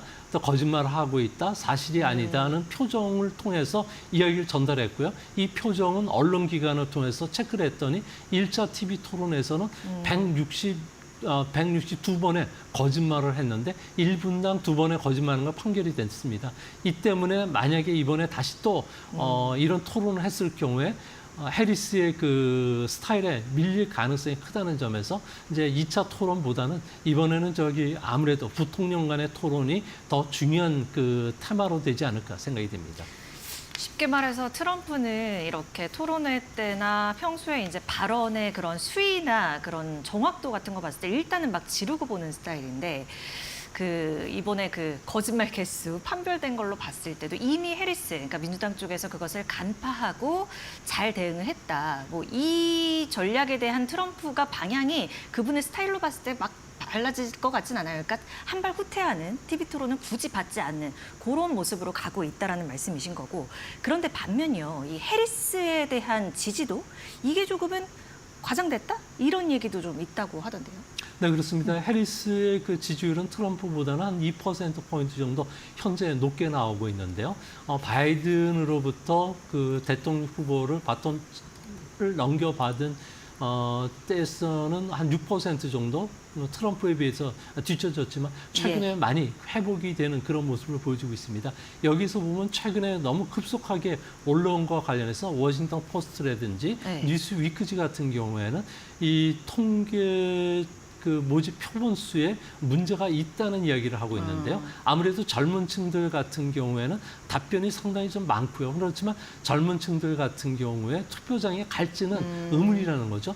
또 한 가지는 여론조사 방식을 보면은 현재 그 옵트인 방식이라고 해서 고정식 전화기도 쓰지만 스마트폰 그리고 SNS 상에서 소셜 미디어를 통해서 여론조사도 하게 네. 되는데요. 그 여론조사에 답변하는 사람들 보면은 트럼프 지지자들 같은 경우는 아무래도 그 노동자라든지 농민이라든지 나이 든 사람들이 많기 때문에 답변율이 떨어진다는 거죠. 그러다 보니까 가표집되어 있는 해리스의 이런 그 왜곡 현상을 지우려면 한 2.5%포인트 정도 깎아서 봐야 된다고 하는데요. 이것을 잘 보여주는 게 힐러리 클린턴 같은 경우에 트럼프의 그 경쟁을 벌이는 과정에서 러스트벨트 쪽에서는 3%포인트 정도 앞섰지만 막상 뚜껑을 열어보니까 이 숨은 표가 여기서 나왔다는 거고요. 하지만 바이든 같은 경우에는 5에서 7% 정도 앞서갔기 때문에 3%를 빼고 한 100만 표 차로 근소한차로 간신히 이길 수가 있었던 것도 이 때문인 것이라고 합니다. 이 때문에 앞으로 여론조사와 관련해서도 조금 숨은 그 트럼프 지지자들 표도 고심을 해보면서 살펴봐야 되지 않나 생각이 됩니다. 이렇게 박빙인데 이번 미국 대선 판을 흔들 변수는 역시나 먹고 사는 문제겠죠? 네, 그렇습니다. 미국 그 유권자들이 가장 관심 있는 분야는 경제나 물가 문제라고 합니다. 그 다음에 이제 이민이나 네. 치안 문제가 되는데요. 미국 같은 경우는 여기서도 미국의 물가를 CPI를 계속 발표를 해주시는데요. 제가 보건 데는 코로나 이후에는 물가가 그 통계 수치상으로는 누적으로 20% 정도 올랐다고 합니다. 하지만 실제 미국에 가서 체류하는 가족들한테 물어보면 계란 가격이라든지 세탁비라든지 네. 집 가격 그리고 외식 가격 같은 경우는 거의 2배 가까이 올랐다고 하는데요. 이 때문에 이런 상황에서도 금리가 5.5까지 올라왔었죠. 5.5까지 올라오다 보니까 신용 그 카드 연체료 같은 경우는 무려 20% 정도 연체료를 물게 되고요. 네. 또 자동차 할부금이라든지 주택 모기지 같은 경우에도 근 10%까지 높아졌다는 겁니다. 이런 상황 속에서 아무래도 선거에 부정적인 영향을 끼쳤는데 다행히 연준이 금리를 낮추면서 모기지 가격도 떨어지고 신용카드 연체료도 떨어지다 보니까 아무래도 경제 문제와 관련해서는 현재 트럼프 같은 경우는 20% 정도 해리스보다 더 앞서 있지만 최근에는 6%포인트는 빠르게 줄고 있고요. 앞으로 더 빠르게 줄지 않을까 보여집니다. 뭐 트럼프 같은 경우에도 이제 앞으로 일자리와 관련해서도 계속 경제 공약을 앞으로 40일 남은 동안에 내가 더 많이 창출을 시켜주겠다. 해리스도 경제 문제뿐만 아니라 세금을 좀 그 서민층을 대상으로 더 감면시켜주겠다는 정책들을 계속 펼치면서 경제 문제와 관련해서는 아무래도 상당한 논쟁거리가 되지 않을까 보여집니다. 네. 우리 경제랑 조금 더 맞닿아 있는 얘기로 돌아와 볼게요. 이번 달에 결국 미국이 빅컷을 단행을 했습니다. 근데 이제 하기 전에 트럼프는 이거 지금 하면 안 돼. 이런 느낌이었던 것 같고. 근데 결국에는 이제 단행이 됐단 말이죠. 어느 후보한테 유리하게 작용할까요? 아무래도 금융정책을 전환하는 것은 피벗이라고 그러지 않습니까? 네. 이 피벗이 단행이 되면은 아무래도 현재 그 행정부에 더 호재가 될 가능성이 있지 않나 보여집니다. 해리스 후보에도 순풍이 좀 불고 있는데요. 이 때문에 해리스 같은 경우에는 미국인에게 금리 인하는 환영할 만한 소식이라고 즉각 반응을 비쳤고요. 트럼프 같은 경우는 정치적 움직임이라고 할 정도로 비판을 가하고 있고요. 뭐 현재 금리 인하와 관련해서도 파월 연준 의장과 관련해서도 비난이 공화당 측이 워낙 세니까 미국 언론들 같은 경우에는 예. 파월 연준이 귀마개를 해야 된다고 할 정도로 이런 조언까지 하는 네. 그런 모습을 보여주고 있습니다. 아무래도 이제 당장 주가가 좀 상승을 하면서 연기금이라든지 그리고 뮤추얼 펀드에 가입했던 자산가들도 상당히 환영하고 있고요. 또 노년층들도 환영하고 있고요. 또 이제 금리가 떨어지니까 아무래도 선연층들이 좀 반기고 있다는 측면이 상당히 강하지 않을까. 그래서 뭐 인플레이션까지 앞으로 선거가 며칠 안 남았지만 이제 8월달, 9월달 지표들이 나오기 시작한다면 해리스에게 조금 더 유리한 국면으로 흘러갈 가능성은 있을 거로 보여집니다. 그렇군요. 일단 이 연준의 빅컷, 금리 인하 결정과 관련해서는 해리스한테는 조금 더 우호적인 환경으로 흘러갈 가능성이 높다 이렇게 보신 거고요. 우리 이제 산업 얘기 좀 해볼 텐데 반도체나 전기차, 뭐 배터리 이런 쪽 많이 관심 가지고 계신 분야입니다. 그런데 일단 이게 연관성을 또 갖는 게 바로 중국 쪽과의 연계성일 텐데요. 그 양 후보가 중국을 어쨌든 좀 때리자라는 거에서는 공통점이 있는데 차이점을 좀 세세히 짚어보고 싶어서요. 네, 누가 대통령이 되든지 간에 중국 견제는 계속 진행이 될 거고요. 지금 중국 경제가 악화되는 것도 이런 그 미국의 견제 압력이 높아지고 있기 때문인 것으로 보여집니다. 이제 반도체 이외에 오늘부터는 전기 자동차, 이제 그 내년부터는 배터리, 철강, 자동차, 스마트폰에 대해서도 규제가 강화되는데요. 미국 같은 경우에는 정치권이 레거시 반도체라고 하더라도 이제는 시장 점유율이 13%가 넘는다면은 앞으로 규제를 가하겠다는 거고요. 현재 그림을 보시면은 중국이 과잉 생산됐던 수출 수량과 가격을 보여주는데 수량이 계속 늘어나서 이 물량이 미국 시장에 들어오면서 시장을 왜곡시키고 가격도 떨어지고 있기 때문에 앞으로 규제의 강도는 커지지 않을까 보여집니다. 근데 해리스 같은 경우에는 앞으로 중국과 관련해서 1대1로 대응하기 위해서 G7 국가와 공동으로 공동 그 인프라 프로젝트를 추진하게 되는데 여기에 우리나라 참여를 강하게 요청하고 있다고 합니다. 또한 치포 동맹에도 우리의 그 참여를 요구하고 있는데 여기에 참여했을 경우에 또 중국의 견제를 받을 수밖에 없고 우리나라의 최대 반도체 수입국인 중국으로부터 수입 규제를 받았을 경우에는 좀 악영향을 끼치지 않을까 보여집니다. 이제 앞으로 화해에 대해서도 규제 강도를 좀 더 높이지는 않더라도 미국 같은 경우에는 관세를 철폐하지는 않을 것으로 보여지고요. 트럼프 같은 경우에는 중국이 독일이나 미국을 제치고 자동차 생산 1위 강국이 됐기 때문에 자동차 관련된 규제를 앞으로 강하게 할 것이라고 합니다. 이뿐만 아니라 중국이 반발하면은 통상법을 활용해서 반덤핑 관세 부과라든지 세이프 가드를 어마어마하게 적용할 것으로 보여진다는 점에서 이제 내년도에는 미중 간의 무역 전쟁이 또 보복 전쟁을 일으키는 악순환에 빠져들 가능성이 높을 것으로 보여집니다. 마지막에 이제 말씀을 좀 해주셨는데 이거 좀 자세히 들어보려고요. 미중 패권 경쟁 당연히 확전될 거라고 전망이 되는 상황인데 실제로 정말 더 그렇게 강도가 세질까요? 네, 그 미국 같은 경우에는 진짜 적은 중국이고 그리고 러우 전쟁을 신속하게 마무리 지어가지고 중국의 본격적인 그 패권 전쟁이 대비해야 된다는 보고서들이 연일 쏟아지고 있는데요. 이 때문에 벤스 그 공화당 부통령 후보 같은 경우에도 뭐 중국은 미국의 최대 위협이라고 했고요. 그리고 60% 관세 부과를 관철시키겠다고 이야기했는데요. 문제는 이제 중국 같은 경우에 이런 미국의 수입 그 관세 제도의 허점을 이용해서 캐나다라든지 그리고 멕시코, 남미 쪽에서 수입 할당 쿼터를 이용해서 상국을 우회하는 수출을 해왔는데 이제 앞으로 이 수출 물동량까지도 두 후보가 이제 꽁꽁 묶겠다는 거죠. 이제 그 중남미 국가로부터 수입하는 수입 할당은 최소 한 9% 적용을 받았는데 앞으로는 25%까지 늘릴 것으로 보여지고요. 또 멕시코를 통해서 수출하는 자동차 관련해서는 원산지 증명도 강하게 요구할 것이라고 합니다. 이 때문에 중국이 트럼프가 재집권됐을 된다면 앞으로 수입 관세가 크게 올라감에 따라서 이 물동량이 갈 곳 없는 중국의 수출 물동량이 우리나라나 아시아존으로 이동하고 세계 각국으로 이동하면서 세계 각국 간의 무역 전쟁을 일으킬 가능성도 내년도에는 더 높아지지 않을까 생각이 듭니다. 그 미중과의 관계는 어찌 보면 좀 우리가 확실하게 가닥을 잡고 방향을 알 수 있을 것 같은데 사실 미국 쪽에서 이렇게 자국 보호무역주의가 더 강화된다면 우리나라 쪽의 그 영향은 어떨까 이것도 당연히 짚어볼 수밖에 없을 것 같거든요. 특히나 뭐 반도체나 배터리 이런 쪽에 어느 정도의 영향이 있을까를 가장 궁금해하실 것 같아요. 왜냐하면 이제 막 이런 일이 있을 때 우리도 가서 공장 짓고 이런 모습들을 막 보여줬었어야 됐잖아요. 영향 어떨 거라고 보세요? 네, 뭐 바이든에 이어서 해리스 같은 경우에도 중국 의존 공급망을 빠르게 지금 낮추고 그리고 미국 기업들로 하여금 한국에서 수입선을 좀 바꾸라는 이야기를 하고 있을 정도로 한국에는 상당히 좀 우호적인 그런 모습을 보여줬습니다. 이제 앞으로 그가 더 문제가 될 가능성이 큰데요.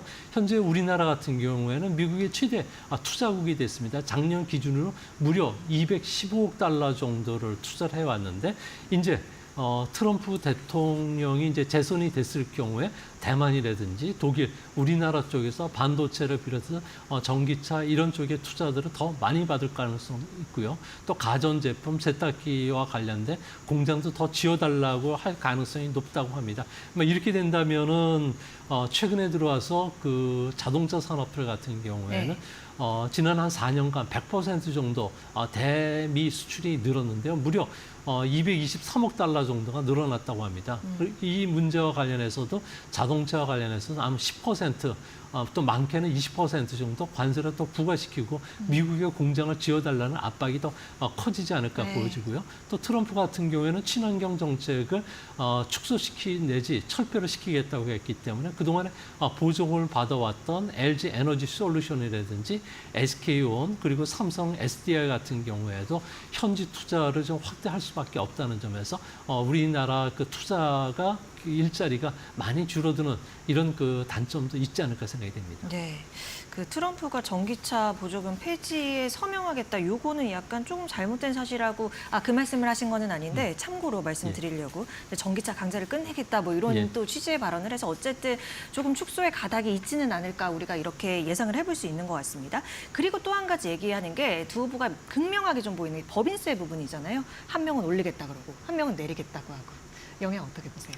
네, 법인세와 관련해서는 해리스는 현재 21%를 28%가 높이겠다. 그리고 트럼프 같은 경우에는 21%에서 15%로 낮추겠다고 했습니다. 한 28%로 해리스가 당선이 됐을 경우 28%로 인상한다면 S&P 500 지수 같은 경우에는 순이익이 한 5%포인트 정도 감소할 수밖에 없습니다. 게다가 해외 소득에 대해서도 관세를 했을 경우에는 현재 15에서 21%로 인상이 되는데요. 이렇게 되면 S&P 500의 기업들 같은 경우 순이익이 최대 8% 정도 더 감소하게 된다고 합니다. 반면에 트럼프가 법인세를 15% 정도 낮췄을 경우에는 S&P 500 기업의 순이익은 4%포인트 정도 끌어올리게 되는데요. 골드만삭스의 그 분석에 따르면 법인세율을 1% 변동 때마다 S&P 500의 그 순이익은 1% 남짓이지만 달러를 기준으로 2달러 정도가 변동이 되기 때문에 아무래도 주식시장에서는 해리스보다는 트럼프가 더 주가에는 좀 우호적이지 않을까 생각이 됩니다. 네, 알겠습니다. 자, 일단 대선 앞두고 제가 마지막으로 짧게만 여쭤볼게요. 대선 앞두고 변동성이 굉장히 커지는 시점이거든요. 한 가지 조언 주신다면요? 네, 변동성이 커지는 것은 절대 두려워하실 필요는 없고요. 변동성이 커졌을 경우에 2년 뒤를 봤을 경우에 빅스 공포지수가 25 이상일 경우에 주식시장이 상승할 확률이 상당히 높아진다고 합니다. 특히 30 이상이었을 경우에 주식시장은 2년 뒤에 100% 이상 주가 수익률을 줬다는 점에서 변동성을 이용한 좀 주식을 좀 싸게 살 수 있는 그런 기회로 활용하는 전략이 좋지 않을까 생각이 됩니다. 네, 알겠습니다. 미국 대선에 따른 한국 경제 그리고 증시 영향까지 조용찬 소장님과 얘기 나눠봤습니다. 고맙습니다.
네, 이데리 TV 인사이트 시간입니다. 매주 금요일 날에는 윤석천 경제평론가 모시고 최근에는 계속 2차 전지를 주제로 이 어젠다를 계속해서 좀 저희가 좀 끌고 가고 있는데요. 오늘은 앞서 제목에서 보신 것처럼 이 캐즘의 끝이 보인다라는 많은 분들이 좀 관심을 가지실 만한 그런 주제로 그렇게 보시는 이유가 뭔지에 대한 설명을 오늘 좀 여러 가지 좀 자료를 가지고 말씀 듣도록 하겠습니다. 평론가님 어서 오십시오. 네, 안녕하십니까?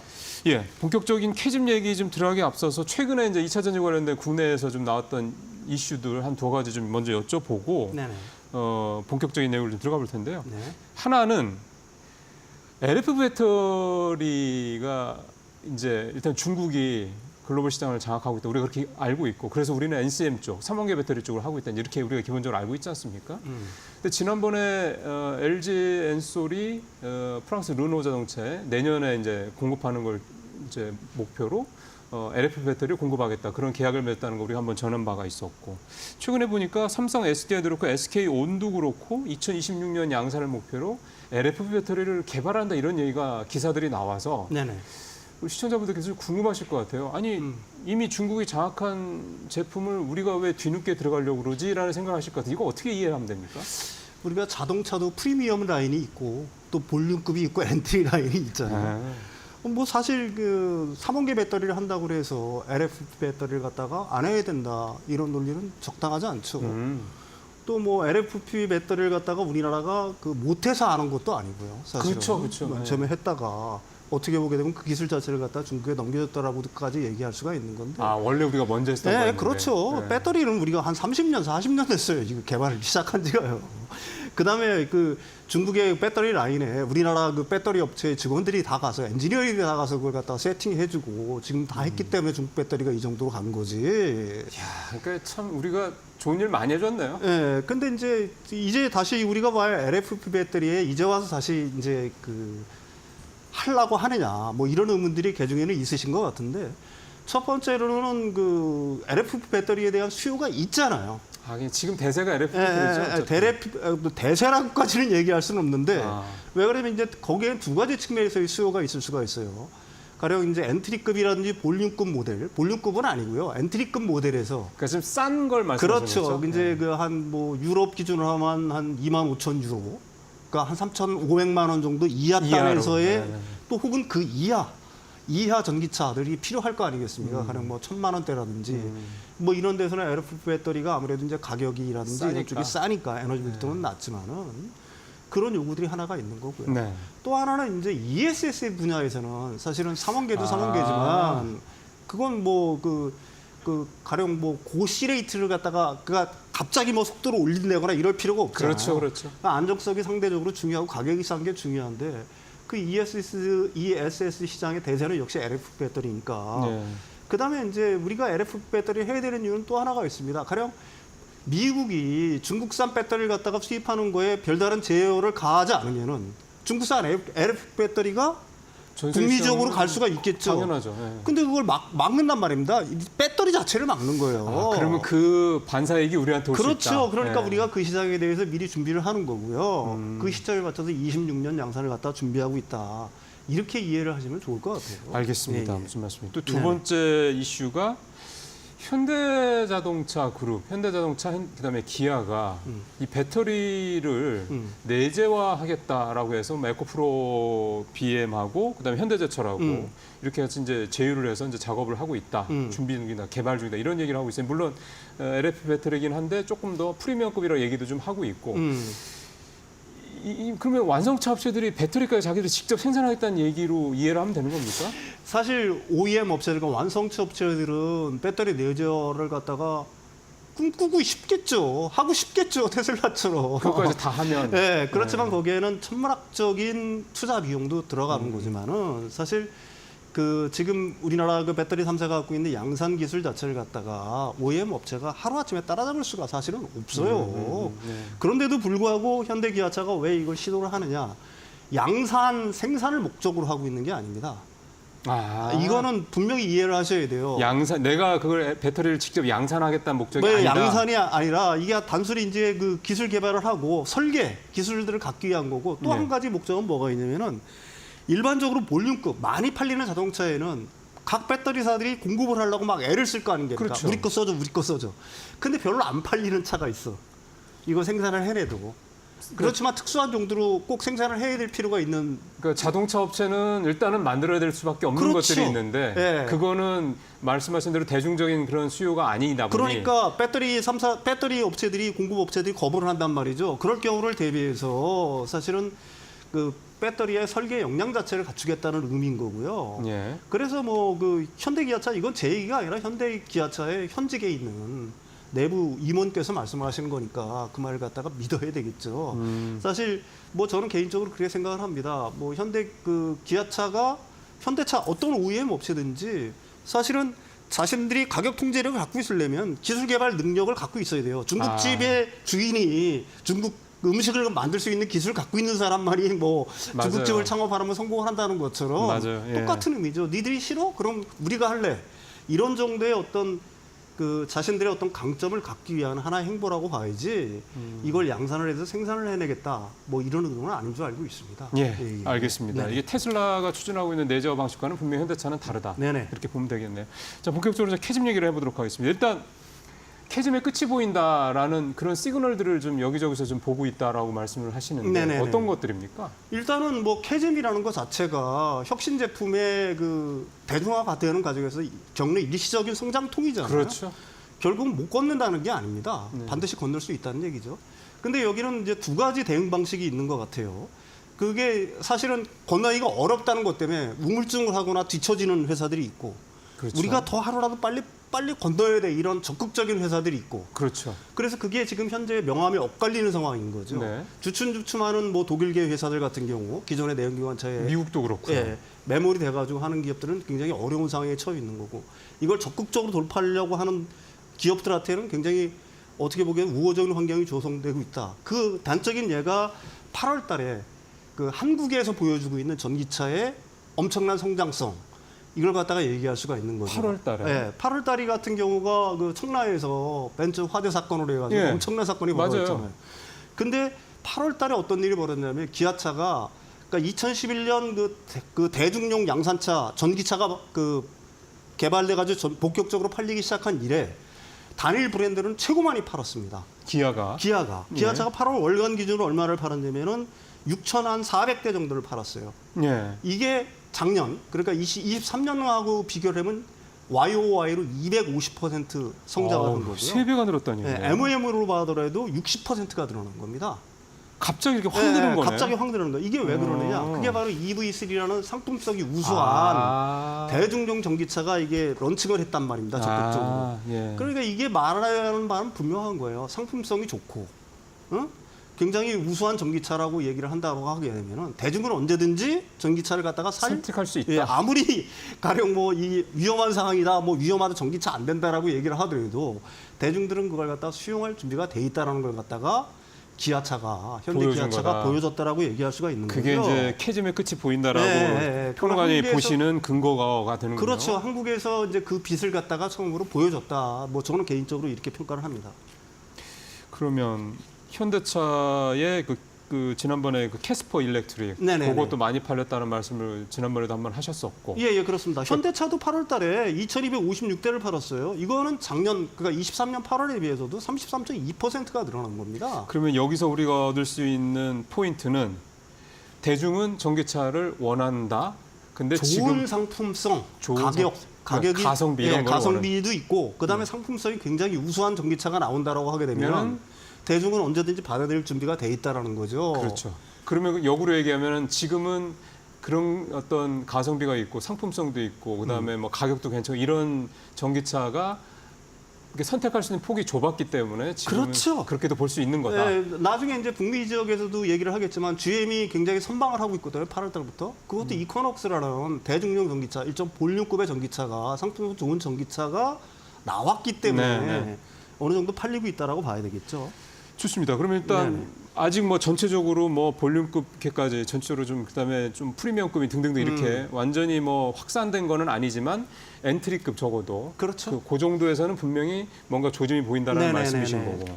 근데 또 하나 중요한 거는 완성차도 완성차인데 완성 전기차도 마찬가지인데 결국은 그거의 선행적인 어떤 지표 역할 그게 결국 소재잖아요. 그렇죠. 왜냐면은 재료를 먼저 잘 될 것 같아 그럼 재료를 먼저 준비해가지고 하는 게 이제 기본적인 비즈니스 방식이니까 소재 쪽도 뭔가 좀 그런 조짐이 있습니까? 일단은 그 리튬이라든지 니켈이라든지 이 가격 하락이 멈췄다라는 걸 갖다가 굉장히 유심히 볼 필요가 지난번에 있어요. 리튬 얘기랑 니켈 예. 얘기했었죠.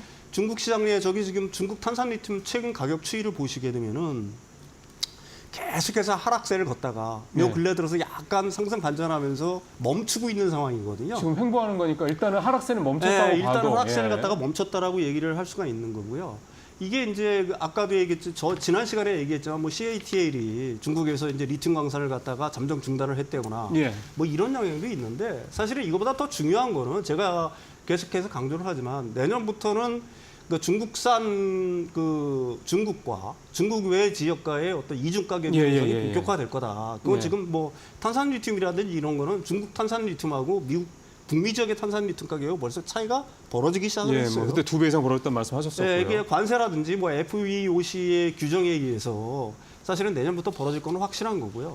그렇다라고 한다면은 우리 그 양극재 업체들이 굉장히 고전을 면치 못했던 가장 큰 이유. 가격 그러니까 경쟁력 문제. 리튬 가격이 계속해서 하락하는 것들에 의해서 그 재고 평가선을 갖다가 받았던 것들이 예. 올 하반기가 지나면서 내년으로 돌아서게 되면은 오히려 상승 반전할 수 있다. 재고 평가 이익이 발생할 수 있다. 예. 그러면서 판가가 높아질 수 있다는 거고요. 예. 그다음에 이제 한 가지 유심히 봐야 될 거는 사실은 그 지금 양극재 수출액이라는 게 있지 않습니까? 우리나라가 해외에 수출하는 양극재 네. 수출액. 이 추이를 보게 되면 안 돼. 지금 보시면은 파란색이 23년이에요. 그 지금 황색선이 24년이거든요. 계속해서 마이너스 성장을 했잖아요. 엄청나게 줄었었네. 엄청나게 마이너스 성장을 한 네. 겁니다. 이게 이제 수출액 기준으로 보는 거니까 당연히 이제 판가가 떨어졌을 그러겠죠. 뭐 리튬이라든지 이런 가격이 예. 떨어졌으니까 예. 판가가 내려갔으니까 떨어지는 건데 유심히 봐야 될 거는 7월에서 8월을 보시게 되면은 MOM이죠. 그러니까 8월 달에 약간 상승을 했어요. 그러네요. 야, 예. 한 11% 정도 상승을 했고요. 이게 좀 자세히 보면은 NCM은 7%. 그 NC 그 A 같은 경우에는 한 5%. 그 MOM으로 증가를 했거든요. 수출이. 예, 수출이. 그러니까 이게 어떤 의미를 갖냐면은 사실은 뒤에서 설명을 하겠지만은 이게 하반기로 가면 갈수록 지금 이제 그 북미 시장이라든지 우리나라 시장도 마찬가지고요. 예. 유럽 시장도 마찬가지고 전기차 판매량이 어떻게 보게 되면은 상반기에 비해서 하반기에 더 집중되는 경향이 높거든요. 네. 그렇게 되면은 이 양극재 어떤 수출액 같은 경우들도 그 하반기로 갈수록 그 조금씩 더 상승할 여지가 있다. 뭐 저는 그렇게 생각을 합니다. 그러니까 소재 예. 쪽에서 이제 핵심 광물인 리튬하고 니켈의 가격 하락이 그렇죠. 이제 어느 정도 멈춰서 바닥을 찍고 횡보하는 모습. 네. 아직 뚜렷한 상승세로 돌아선 것까지는 아니더라도 그렇죠. 어쨌든 더 이상 떨어지지 않는다라는 게 하나가 있고 그다음에 양극재 수출이 아직은 뭐 작년 대비해서는 현저하게 마이너스이긴 하지만 어쨌든 그것도 역시 돌아설 바닥을 여지가 찍고 있다. 돌아설 여지가 그다음에 있다. 내년부터는 중국과 중국 외 가격이 달라질 거다. 이중 가격 메탈 때문에. 가격. 예. 그 지금 우리 배터리 업체들을 힘들게 했던 이 재고 평가손 이 부분도 좀 해소가 될 여지가 있다. 그럼 지금 이제 어떻게 따져보면은 이제 여러 가지 측면에서 바닥권이다라는 게 확인이 되고 있다 이런 말씀이 되는 건데 앞서 이제 전기차 국내 전기차 중에 이제 기아하고 현대차의 전기차 판매가 크게 늘었다라는 말씀을 하셨는데 사실 그거는 이제 좀 작은 그러니까 좀 가격이 높지 않은 네네. 그런 이제 부분의 얘기였고 네네. 아까 미국 얘기를 잠깐 하셨었단 네네네. 말이에요. 그럼 이제 본격적으로 미국 얘기를 해보면 네. 그 미국의 전기차가 계속 판매가 줄어든다는 거로 저는 알고 있었는데 8월 달에는 분위기가 좀 반전된 모양이네요. 이게 사실은 뭐 정확하게 얘기하면 한 5월 달 정도부터 그 분위기 자체가 약간씩 반전이 되고 있는 아, 거예요. 그래요? 예, 네. 1, 2, 3, 4월 굉장히 어려웠다가 한 5월 달부터 예. 그 반전이 되고 시작하는데 이게 8월 달 걸 갖다가 유심히 봐야 될 필요가 있습니다. 예. 테슬라 같은 경우가 전년 대비 굉장히 그 7월 달까지인가 계속해서 마이너스 성장을 했거든요. 네. 근데 테슬라 맨 위에 보시면은 한 10% 성장을 했어요. 8월 달에. 저기 표에 보시면은 그러니까 그 7월 달 YOY로요? YOY로 전년 8월에 비해서 한 10% 정도 성장을 했고요. 보시게 되면은 현대 기아차가 뭐 한 4.6%. 근데 우리가 주목해서 봐야 될 게는 바로 GM입니다. GM. 예, 세 번째 있습니다. 예, 예, 테슬라, GM 이, 현대, 예. 그다음에 GM입니다. 예, GM이 전년 동월 대비로 해가지고 한 74% 정도 성장을 했어요. 예. 이거 굉장히 유심히 봐야 된다는 그러네요. 거죠. 그 캐즘이라고 우리가 얘기를 하지만 8월 달에는 YOY로 보게 되면 한 20% 이상 성장을 했고요. 미국의 전기차 판매량이. 네, 그다음에 테슬라를 제외한 성장률을 보게 되면 한 26% 이상 성장을 한 겁니다. 예. 그러면은 1월, 8월까지 그럼 누적은 어떻게 되냐를 갖다가 우리가 유심히 볼 필요가 있죠. 그렇죠. 다음 표가 나오겠지만은 그 테슬라 같은 경우는 저기 보시면 맨 처음에 보시면 누적으로 보기에는 마이너스 성장을 했어요. 테슬라는 오히려. 예, 예. 그러니까 1월, 7월 달까지는 테슬라가 못 팔았는데 8월 달부터 그 판매가 다시 아. 그 플러스 성장으로 돌아섰다고 보시면 되는 거고요. 그러네요. 예. 유시마 현대차 같은 경우가 한 29% 성장을 했고요. 포드 44% 성장을 했습니다. 그래서 뭐 누적으로 봐도 YOY로는 한 10% 성장을 한 거예요. 근데 우리가 주목해서 봐야 될 거는 이 7월 달까지 성장을 놓고 보게 되면은 뭐 큰 게 그 별게 없더라. 그러니까 다시 말해서 1, 2, 3, 4, 5월 달까지 별로 그렇게 안 좋았다가 사실은 이게 6, 7, 8월 달부터 이게 그 성장세가 뚜렷해지고 있는 거거든요. 그러네요. 근데 중요한 건 앞으로잖아요. 그렇죠. 9월 이후 성장세가 어떻게 해야 될 것이냐의 여부인데 보통 그 자동차 판매라는 건 하반기에 더 이 많이 크죠. 상반기보다 하반기에 맞습니다. 더 큽니다. 왜 그러냐면 그 OEM 업체들이 밀어내기들도 있고 연식이 바뀌고 뭐 하는 것 때문에 그때 좀 싸잖아요. 또 가격이 그때 좀 싸지잖아요. 싸니까. 예. 그다음에 여기에 더한 호재는 뭐냐면 연준이 B것을 실시했잖아요. 그렇죠. 아. 그러니까 미국 같은 경우는 자동차 할부금융을 이용해서 자동차를 사는 사람들이 전체 소비자의 한 80% 정도 됩니다. 그러니까 대부분은 할부금융을 통해서 자동차를 산다 이건데. 네, 근데 그게 제가 보니까 평균적으로 한 8%예요. 근데 신용도에 할부금- 따라서 어떤 사람이 20%를 냅니다. 아. 근데 평균적으로 한 8%거든요. 근데 그게 금리가 내려가니. 그렇죠. 이제 빚것이 되기 시작하니까 이제 조금씩 그 할부 금리가 내려갈 거 아니겠습니까? 그러면 차 살 때 부담이 덜해지는 거고. 네, 확실히 더해지겠죠. 그다음에 이제 우리가 아까 봤지만은 그 GM의 성장세가 8월달에 굉장히 높잖아요. 그러게요. 우리가 GM을 갖다 유심히 볼 필요가 있어요. 여기 그래프를 보시면은 GM이야말로 뭐 미국의 전기차, 미국 그 자동차의 어떤 상징이라고 얘기할 수가 있잖아요. 오른쪽에 굵은 막대 그래프 보시면 됩니다. 네, 그게 이제 그 5월, 6월, 7월, 8월달에 확 들었죠. 이 전체적으로 이 GM의 판매량을 보게 되면은 이게 이제 GM 얼티엄 플랫폼이라고 그 현대로 따지면은 eGMP 플랫폼이랑 같다라고 전기차 전용 플랫폼입니다. 플랫폼. 예. 그렇게 이렇게 그 8월달 가령 뭐 5월, 6월, 7월, 8월 이렇게 계속해서 늘고 있잖아요. 오른쪽 예. 막대를 보시면은 이게 하반기로 갈수록 더 늘어날 가능성이 있다. 왜 그러냐면 지금 그 이코녹스라든지 이런 볼륨급 그 전기차들이 대중적인 사실은 전기차들이. 대중적인 어떤 전기차들이 GM에서 계속 내놓고 있는 거거든요. 그러면 예전에 왜 GM에 볼트라고 전기차 있었잖아요. 그거는 이제 거의 뭐 단종되는 구매라고 보는 그거는 거고요. 그 전용 플랫폼이 아닌 거고. 그렇죠. GM의 전용 전기차 전용 플랫폼이 이제 이코녹스다. 예, 본격적으로 시작하는 그 GM의 얼티엄 플랫폼이라고 보통 얘기를 합니다. 예. 예, 그게 이제 그 이코녹스라든지 아니면 고급차에서는 뭐 캐딜락의 리릭이라든지 이런 차들이 이제 미국에서 본격적으로 생산이 되기 시작하면서 신차들이 나오기 시작하면서 하반기로 가면서 그러니까 네. 5월 달부터는 GM의 판매량이 전기차 판매량이 이렇게 급속히 늘고 있는 걸 갖다 볼 수가 있는 거죠. 이제 예. 다음번에나 다다음번에 이제 또 평론가님 모셨을 때 이제 9월 달 수치를 보면 네네네. 이런 추세가 더 확인해질지 예, 그렇죠. 아니면 이게 일시적인 걸지 또 확인이 되겠습니다. 네네. 그다음에 사실 또 전기차 관련해서는 또 굉장히 또 중요한 시장이 유럽이 아니겠습니까? 그렇죠. 유럽은 요즘에 뭐 경기 상황이 워낙에 안 좋다는 얘기도 많이 나오고 또 유럽의 완성차 업체들이 좀 전에 표도 보니까 BMW나 이런 네. 폭스바겐이나 이 유럽산 전기차들은 미국 시장에서 전혀 안 성장했죠. 좋더라고요. 예, 그러니까 결국 이런 것들이 전반적으로 유럽의 분위기가 안 좋다는 얘기도 되는 거고 네네네. 그러다 보니까 유럽 쪽 분위기가 상당히 중요하다는 생각이 들었는데 어떻습니까? 유럽은 그 대륙별로 놓고 보면 주요 시장 중에서는 마이너스 성장을 하고 있는 나라예요. 전기차 전기차는 분야에서는. 오히려? 그게 왜 그러냐면은 독일부터 시작을 해가지고 전기차 보조금을 끊었잖아요. 맞습니다. 왜 네. 보조금을 끊었느냐?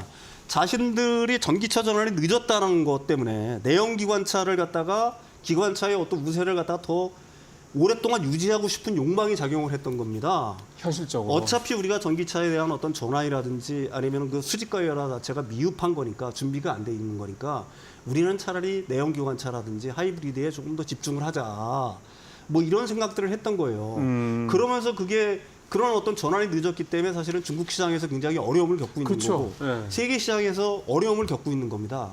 그러니까 어떻게 보게 되면 자기 발등을 갖다가 스스로 찍었다라고 얘기할 수가 있는 거고요. 그래서 이제 독일이 어떤 스탠스의 변화를 맨 처음에 시작을 하고 있는 거예요. 아, 폭스바겐을 어떻게든지 살려야 되겠다. 그러려고 하게 되면 사실은 전기차 전환을 빨리 해야겠다는 생각을 한 겁니다. 그래서 없앴던 보조금을 갖다가 다시 주겠다. 사회민주당, 집권당이죠. 네, 독일 정부에서. 네, 그래서 그 이구환신 정책, 중국이에요. 중국의 이구환신 정책도 똑같이 내연기관차를 폐차하고 신차로 바꾸게 되면 6,000유로를 준다. 아니면 중고차, 전기차를 사게 되면 3,000유로를 준다. 그 다음에 저소득층에는 전기차 임대료를 지원하겠다. 이런 정책의 어떤 스탠스, 대전환을 갖다가 보이고 있다라고 얘기를 하고 있는 거죠. 예. 사실 유럽의 옵션은 두 가지가 밖에는 없습니다. 하나는 원래 그 유럽은 강하게 그 CO2를 갖다 줄이겠다는 계획들을 그렇죠. 갖다가 예. 했잖아요. 예. 이 계획을 갖다가 연기하거나 후퇴하는 거. 근데 이거는 우리가 지금 독일이 처한 환경을 보면 명확하게 알 수가 있죠. 왜 그러냐면 그야말로 이거는 죽음의 길이거든요. 연기한다라는 그러니까 연기한다는 것 자체는 그 네. 얘기는 뭐냐. 사실은 전기차 전환을 안 한다는 건데 늦게 한다는 건데 예. 그렇게 되면 될수록 독일차의 어떤 경쟁력 이거는 앞으로 점점 더 떨어질 거다. 약화될 거란 얘기죠. 그럼 두 번째 옵션은 뭘까요? 지금 CO2 그 감축 계획을 원래대로 추진을 하면서 사실은 보조금 정책을 쓰는 겁니다. 이게 바로 이제 독일이 추진하려고 하는 거예요. 그러면은 네. 지금 사실은 완성차 업체들도 그렇고 지금 이제 유럽은 2035년 이후부터는 내연기관차 판매 금지하겠다. 네네네. 그 정책이 아직까지는 유지가 되고 있는 거잖아요. 네네 그렇죠. 근데 이거에 대해서 계속 뒤로 연기해 달라라는 요청들이 자동차 업체뿐만이 아니라 심지어 이탈리아 정부도 굉장히 적극적으로 나서 있고 등등한데 그러면 앞서 말씀하신 대로만 본다고 그러면 독일 그러니까 유럽의 뭐 거기는 뭐 회원국 체제니까 회원국 간에 이제 입장 차이가 좀 확실히 있는 거고. 네네네. 그럼 이게 소위 말해서 이제 정당으로 따지면 일종의 당론이 네네. 좀 정해지지 않은 상태라고 봐야 되는 겁니까?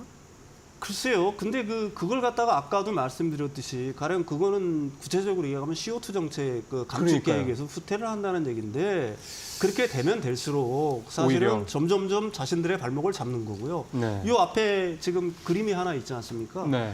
그 24년에 마이너스 6% 성장을 한 거예요.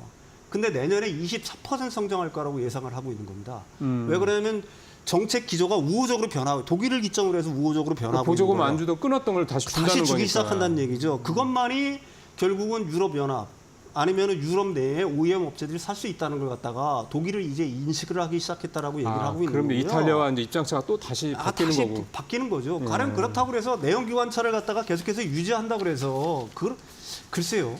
그러면 유럽이 살아날까? 오피니언 리더들, 그러니까 유럽을 이끌고 있는 오피니언 리더는 어떻게 생각할까라는 생각을 갖다 할 네. 필요가 있는 거고요. 네. 가령 전기차전을 늦게 한다고 하더라도 다른 나라들이 끊임없이 전기차로 해가지고 밀어갈 거 아니겠습니까? 맞습니다. 그거 중국도 마찬가지고 맞습니다. 우리나라도 마찬가지고요. 예. 그럼 과연 유럽이 견딜 수 있는 힘이 있겠느냐? 그래서 지금 전망은 지금 올해까지는 유럽 시장이 굉장히 마이너스 성장을 했지만 내년에는 올해보다는 한 24% 성장을 해서 원래의 궤도로 돌아올 거다 이렇게 전망을 하고 있는 겁니다. 그런 면으로 봤을 때 이제 캐즘이 전기차 그렇죠. 캐즘이 이제 서서히 이제 끝나가는 걸 해소가 네네네. 되는 거구나 이렇게 이제 근거로서 볼 수 있다 이제 이 말씀이었네요. 네. 오늘도 전기차 캐즘이 이제 거의 이제 끝이 난다, 끝이 보인다라는 주제로 윤석찬 평론가와 함께 얘기를 나눠봤습니다. 말씀 잘 들었습니다. 고맙습니다.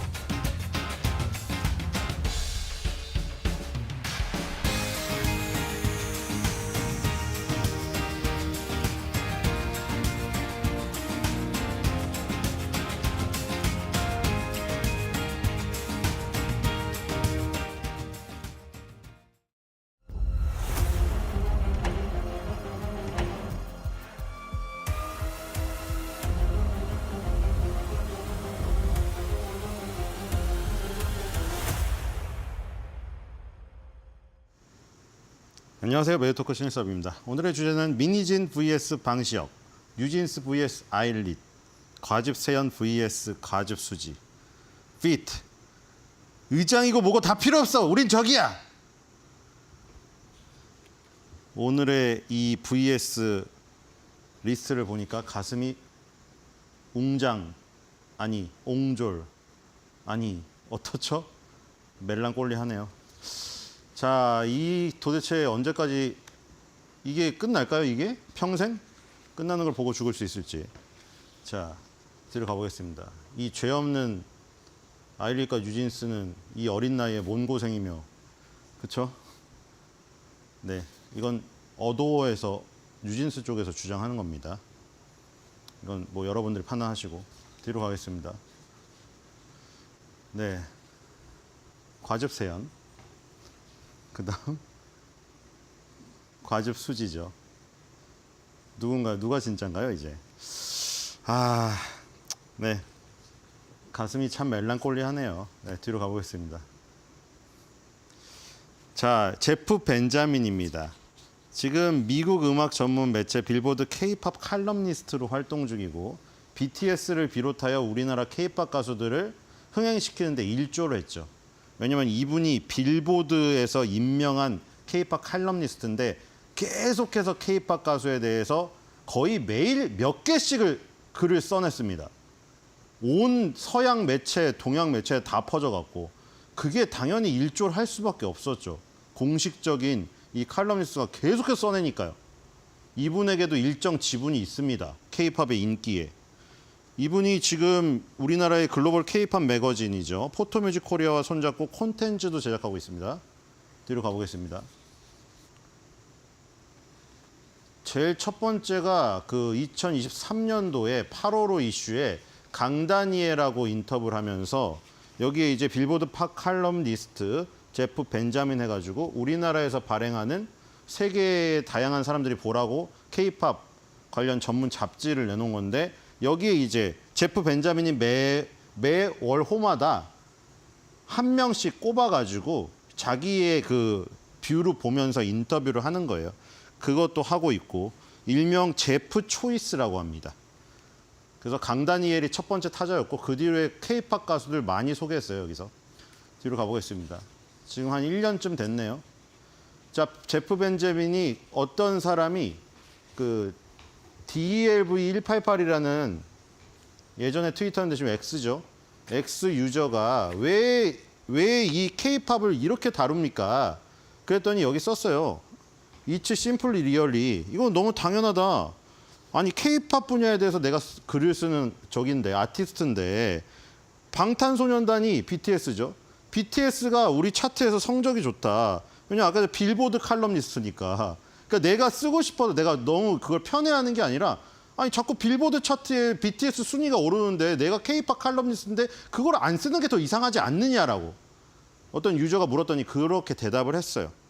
근데 이분이 뭐 그냥 단순히 정말 일 때문에 그 일 때문에 일에 열중해서 그냥 일을 열심히 한 걸 수도 있겠죠. 하지만 K-팝에 대한 애정이 없으면 저렇게 썼을까? 그렇죠. 애정이 없이 정말로 그냥 BTS가 순위가 많이 오르니까 단순히 기계적으로 인공지능처럼 썼을까? 아니죠.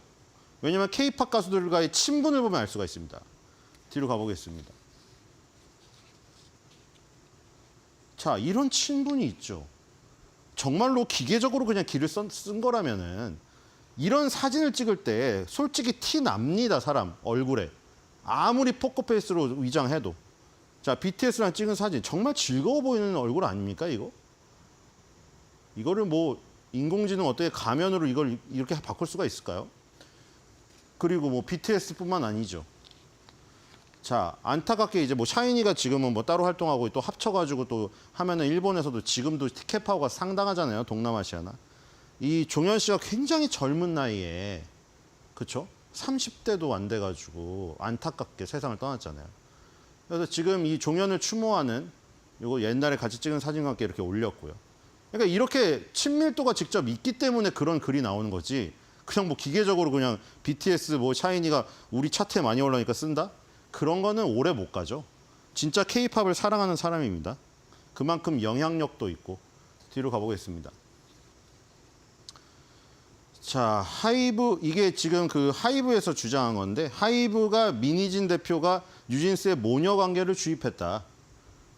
그래서 마치 어머니와 딸같이 해가지고 이제 어머니와 딸이란 거는 혈육 관계라 뭐 법정에서 싸우고 이런 일이 많긴 한데 요즘에 보니까 엄마 딸이 사실상 모녀 관계라는 건 애증을 갖고도 평생 끊지 못하는 사이잖아요. 그래서 이렇게 가스라이팅을 했다 이거죠, 하이브 주장은. 그래서 이미 가스라이팅을 당해서 정신적 지배를 받고 있기 때문에 유진스는 절대로 민희진을 버리지 못할 것이다. 그러니까 그런 기자회견을 통해서 민희진 복귀해달라고 그렇게 난리치지. 하이브는 이렇게 주장하고 있어요. 뒤로 가겠습니다. 자, 그리고 이게 논란이 된 거죠. 그 당시에 지금 그 연예 대통령 이진호 채널에서 다 다뤘지만 이 개뚱뚱 개 이렇게 한 게 처음에 이 지금 그랬잖아요. 앞에 나가서는 뭐 울먹이면서 집을 짜면서 유진스는 내 거의 딸과 같다 뭐 이렇게 해놓고 나중에 카톡을 보니까 뭐 돼지같이 살쪘고 뭐 걔네가 뭘 하겠어요. 뭐 돼지같이 살쪄도 인기몰이 해주고 있으니까 야 저런 이중적인 이렇게 됐었잖아요. 여론이. 근데 이게 지금 뭐 또 아니라는 얘기가 또 나오고 있습니다. 저 대상이 여기에서 지금 주어가 없잖아요. 근데 이게 민희진 대표는 이거를 보고 그러니까 진짜 생각이 안 나. 그 사람의 머릿속에 들어가지 못하니까 모르겠는데 지금은 생각도 안 나고 생각이 난다고 해도 이거는 중요한 얘기가 아니라고 가십거리라고 얘기를 해버렸어요. 그러니까 민희진 대표가 정확히 얘기를 안 해줘요, 이거를. 근데 지금 그래서 무슨 얘기들이 나오고 있냐면 저게 정말로 그게 뒤에서 그런 뒤통수를 치는 인성까지 생각한다면 그럴 수도 있을 건데 정말 민희진 대표가 그런 인성까지는 아니라고 지금 판단이 된다면 저 주어는 다 따로 있다. 지금 그 얘기가 나오고 있거든요. 그래서 나온 게 지금 사실 죄 없는 그렇죠? 10대 뒤로 가보겠습니다. 솔직히 지금 아일릿도 피해자예요. 솔직히 말해서. 그렇죠? 이게 다 어른들의 뭐 저기지. 이 지금 소녀들은 도대체 무슨 죄가 있습니까? 소녀들은 그냥 밤새 연습하고 하라는 대로 했을 뿐이지. 그렇죠? 선택권이 없잖아요, 이게. 근데 지금 이 모습은 뭐냐면 이게 라이브 도중에 우리 국회의원도 몰래 몰래 아니고 막 게임하거나 아니면 문자 이상한 거 보내거나 무슨 야구 동영상 보다가 그렇죠? 국회 찍혀가지고 막 논란되고 이러잖아요. 근데 이게 라이브 방송을 아일릿이 진행을 하는데 여기에 지금 뭐가 찍혔냐면은 악플 신고하는 팝업창이 찍혔어요. 이 얼굴 표정 봐봐요 지금. 다른 멤버들 라이브 지금 웃으면서 하고 있는데 얼굴 표정 봐봐요 지금. 그러니까 지금 저 대상이 아일릿이라는 얘기가 지금 나오고 있거든요. 그러니까 저 개뚱뚱 이런 게 뭐 저게 원래 뉴진스가 아니었고 아일릿에 대한 내용이었다. 그래서 지금 요 원희 씨인가요? 이분이 요 파워창을 누르는 게 찍혔어요. 자기 악플을 신고하는 내용. 그래서 뭐 응원도 나오고 뭐 이러고 있습니다 지금. 하여튼 시끄러워요. 아일릿까지 지금 퍼져가지고 뒤로 가보겠습니다.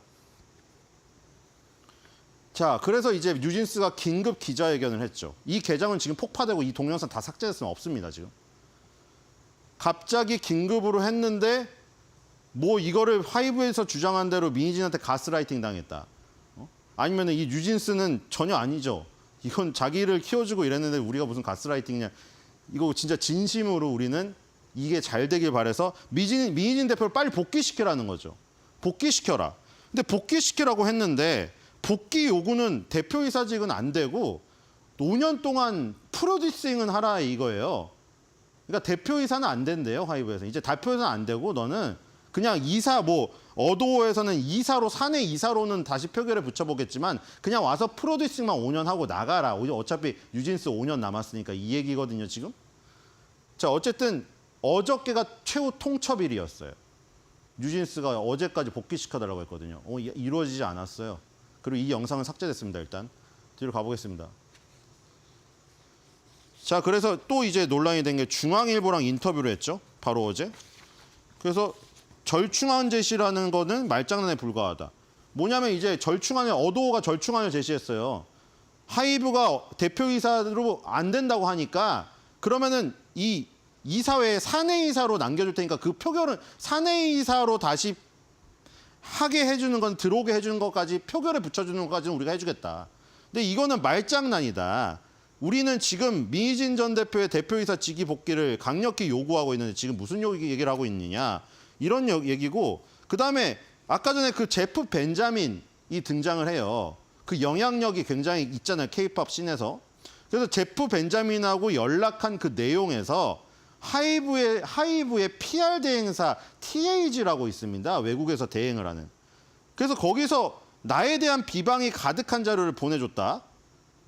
근데 내용이 너무 편한적이고 뭐가 이상해서 나에게 사실 확인을 하고 싶다고 벤자민으로부터 연락을 받았다고 왔어요. 그래서 이 민희진 대표가 그런 거죠. 아, 야, 나 5년 동안 와서 프로듀싱 하라고 해놓고 프로듀싱 하라고 한 사람한테 뒤로는 홍보 대행사 통해 가지고 이상한 자료를 제프 벤자민한테까지 보내? 이렇게 된 거예요, 지금. 그랬더니 하이브는 또 저기 그러면서 이 얘기가 나온 거예요. JSA 같다. 이거 네이버 평점 9.88입니다, 이거. 거의 10점짜리예요. 진짜 재밌었죠? 근데 왜 이 얘기를 했느냐? 여기서 이제 남북한 병사들이 막 재밌게 놀고 막 방구도 끼고 막 뭐 간식도 나눠 먹고 이러잖아요. 그래서 나중에 총기 사고 나니까 그거 다 묻었죠. 그리고 어떻게 포장했죠? 남한과 북한의 대결로 거대하게 포장했죠. 어쩔 수가 없는 거죠. 그 병사들 입장에서는. 그 병사들끼리 많은 추억이 된 거죠. 그러니까 지금 이것도 그거라는 거예요. 민희진 대표 입장에서는. 겉으로는 뭐 대단하게 무슨 하이브랑 무슨 뭐 어도가 붙느니 유진스랑 아이리시 어쩌고 뭐 거대한 무슨 타이틀들을 붙여놨지만 지금 그냥 방시혁하고 나하고 그 싸움이라 이거예요. 조그만 그 감정 무슨 남녀 간의 감정 싸움 같은 그런 사소한 그런 거를 가지고 엄청나게 거대하게 포장해 놓은 거다 이거. JSA가 생각난다 뭐 이렇게 표현했어요. 뒤로 가보겠습니다. 그래서 지금 뭐 이 중앙일보랑 단독 인터뷰한 내용들이 쫙 있습니다. 좀 넘어가 볼게요. 25일은 지나버렸고 대표회사 해임 사원은 여기서 지정하는 건 그거죠. 그냥 저기죠. 방시혁이 나 싫어한다 그거예요. 그리고 뭐 풋옵션 지금 뭐 풋옵션 저기도 얘기 나오고 있죠 지금. 지금 뭐 그 하이브가 주가가 잘 나갈 때 그때 전환사채를 많이 발행해서 돈을 많이 땡겼어요. 근데 그 전환사채가 이자율이 0%. 왜냐면 그때 하이브 주가가 너무 잘 나갈 때니까 하이브가 유리하게 발행한 거예요. 사채권자들한테 돈을 하나도 이자가 빵원이 빵프로. 근데도 왜 그렇게 많이 팔렸죠? 하이브 주가가 100만 원, 200만 원 갈까 봐. 근데 지금 이렇게 되니까 어떻게 해요? 이자도 한 푼도 못 받는데 그 돈 공짜로 외상으로 빌려주고 있는 거잖아요. 그러니까 다 지금 회수하려고 지금 전환사채 풋옵션 행사하고 있는 거죠, 지금. 이 지금 돈이 한 4천억 원이 들어올 예정이라는데. 자, 그래서 뭐 이런 것도 있습니다. 뭐 첫 번째 기자회견부터 모두 전략이다. LA 모자 쓰고 나와가지고 억울한 표정 지으면서 자, 그런데 뭐 나는 뭐 그런 사람 아니다. 그렇게 얘기했습니다. 자, 그리고 쭉 넘어가죠. 이렇게 쭉 넘어가고 하이브에서는 계속해서 대변을 하고 있거든요. 하이브 홈페이지 가보면은 요거는 이제 그 내용이에요. 제프 벤자민이 직접 올렸어요. 그래서 양쪽이 싸우니까 그러면 나는 민희진하고 얘기 나눈 거랑 하이브랑 이메일 주고받은 거를 그대로 내 의견 없이 그대로 깔 테니까 너네가 판단해라 이거예요. 이거 민희진이랑 카톡한 거고 이거 하이브랑 이메일 주고받은 거거든요. 니네가 판단해라 이거예요. 니네가 알아서. 이게 지금 광고 대행사에서 이게 욕한 게 아니라는데 난 이걸 받았다. 민희진이 하이브가 보내왔다는 거죠. 정말 크레이지하네요. 쿠쿠 이렇게 된 거거든요. 이걸 다 공개했습니다. 자, 하이브는 알려드립니다에 이렇게 중요한 것마다 다 반박을 하고 있어요. 김현정의 뉴스쇼도 반박받고 중앙일보 인터뷰 기사에 대해서도 반박했습니다. 뒤로 가보겠습니다. 주요 쟁점에서 결국 이게 가장 첫 번째 그거죠. 돈을 줄 테니 받고 나가라는 협상을 제시한 적이 없다. 민희진은 그러고 있죠. 돈을 줄 테니까 나가라라고 한다 얘네가. 서로 극한의 대립을 하고 있습니다. 그 사이에 제프 벤자민이 낀 거고. 뒤로 가보겠습니다. 그리고 비방 자료를 뿌렸다는 것도 거짓이다. 그 아까 전에 홍보 대행사에서 비방 자료를 뿌린 적이 없대요.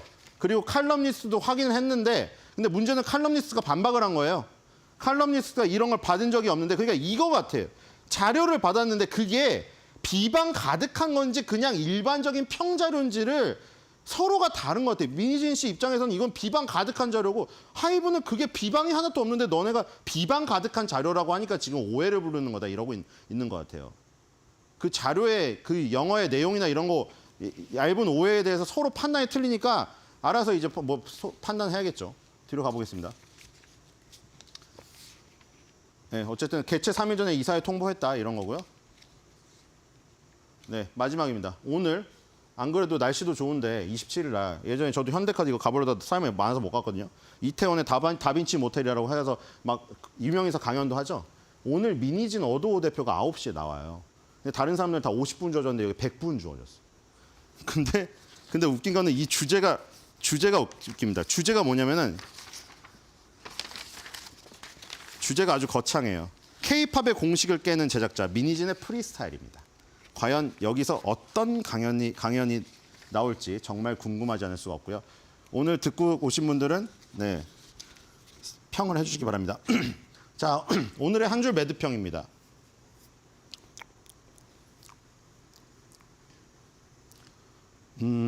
하이브 주가는요, 제가 보기에는 맛이 없어요.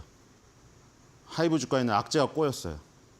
호재가 이분하게 익지 않았다는 뜻이죠. 골고루 익지 않았다는 뜻이에요. 제가 하이브 주가에게 드리고 싶은 말은 잠시 보류하겠습니다.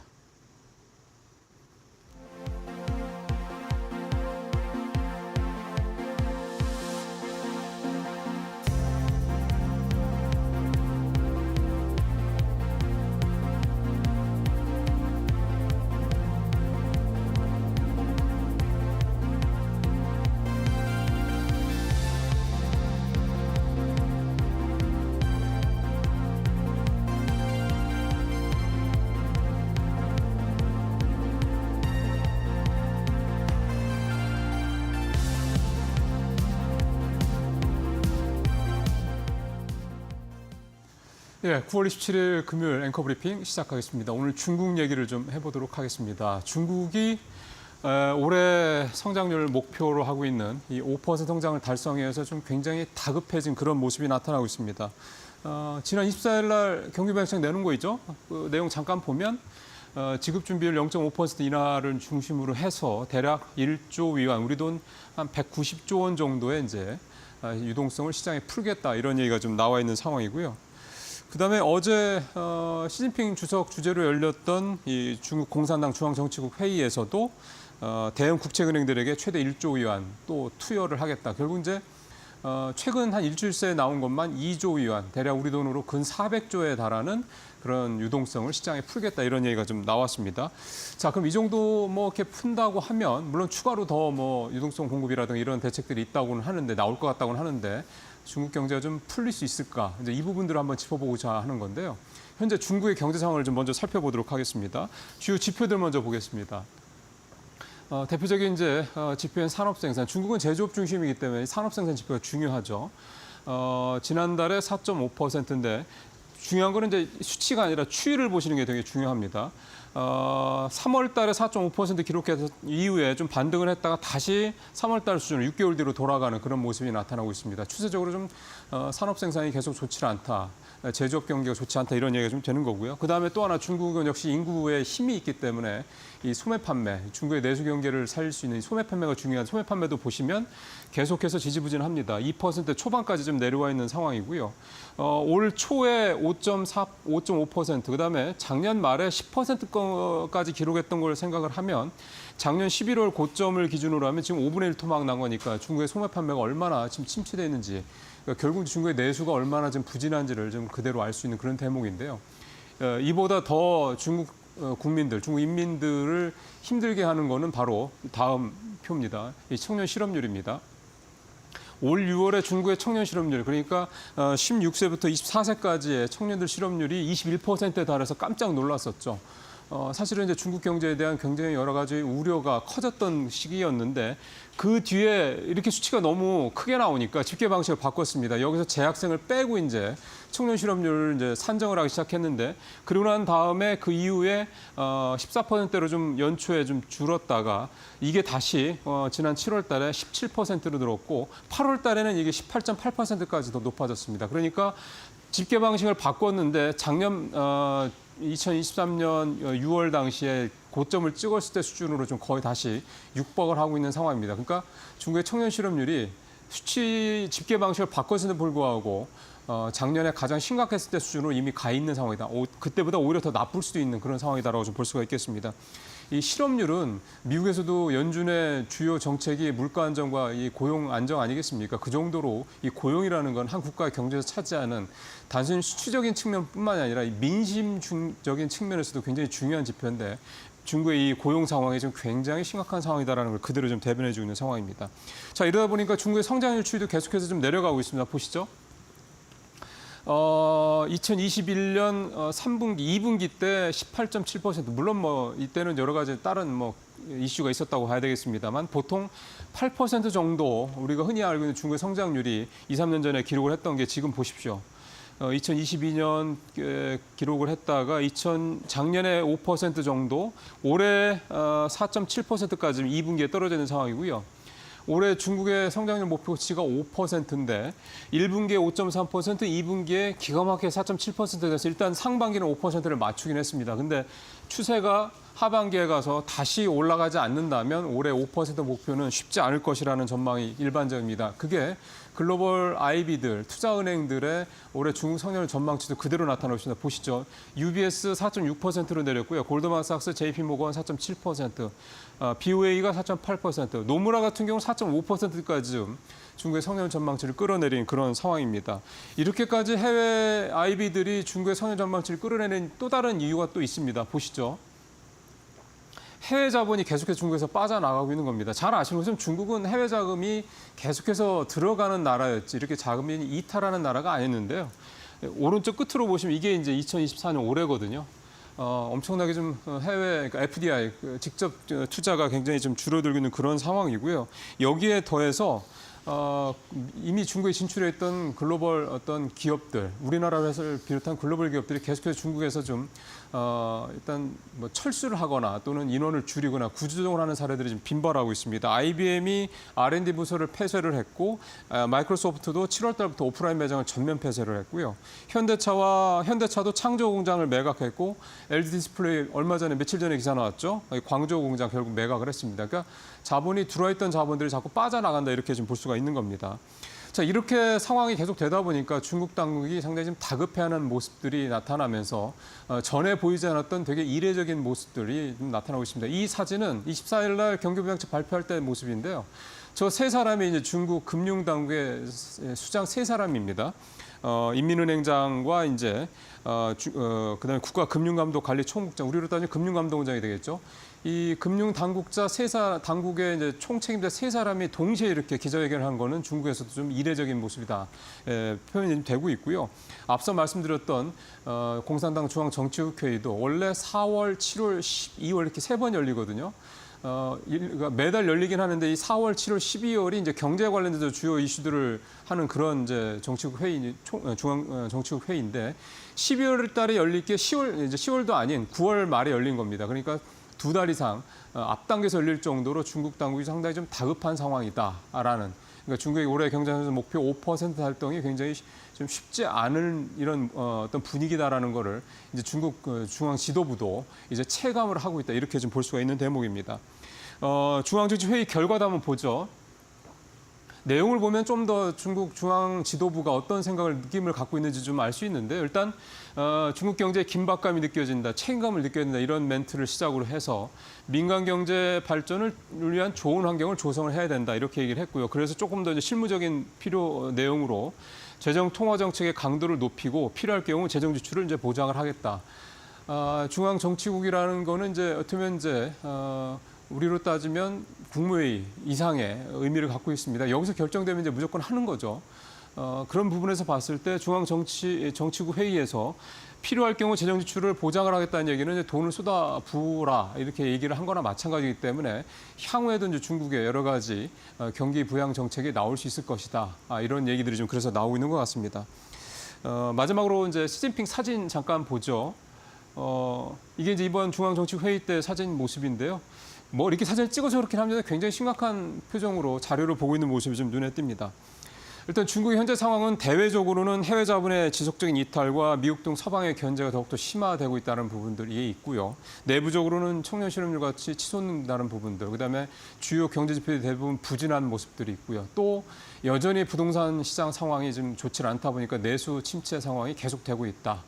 결국 총체적으로 얘기하면 중국이 좀 디플레의 우려에 빠져 있고 레이 달리오가 얘기했던 것처럼 30년 전에 일본이 잃어버린 30년 들어갔던 진입 초와 비슷한 분위기다. 이런 어떤 우려들이 계속해서 좀 나오고 있는 상황입니다.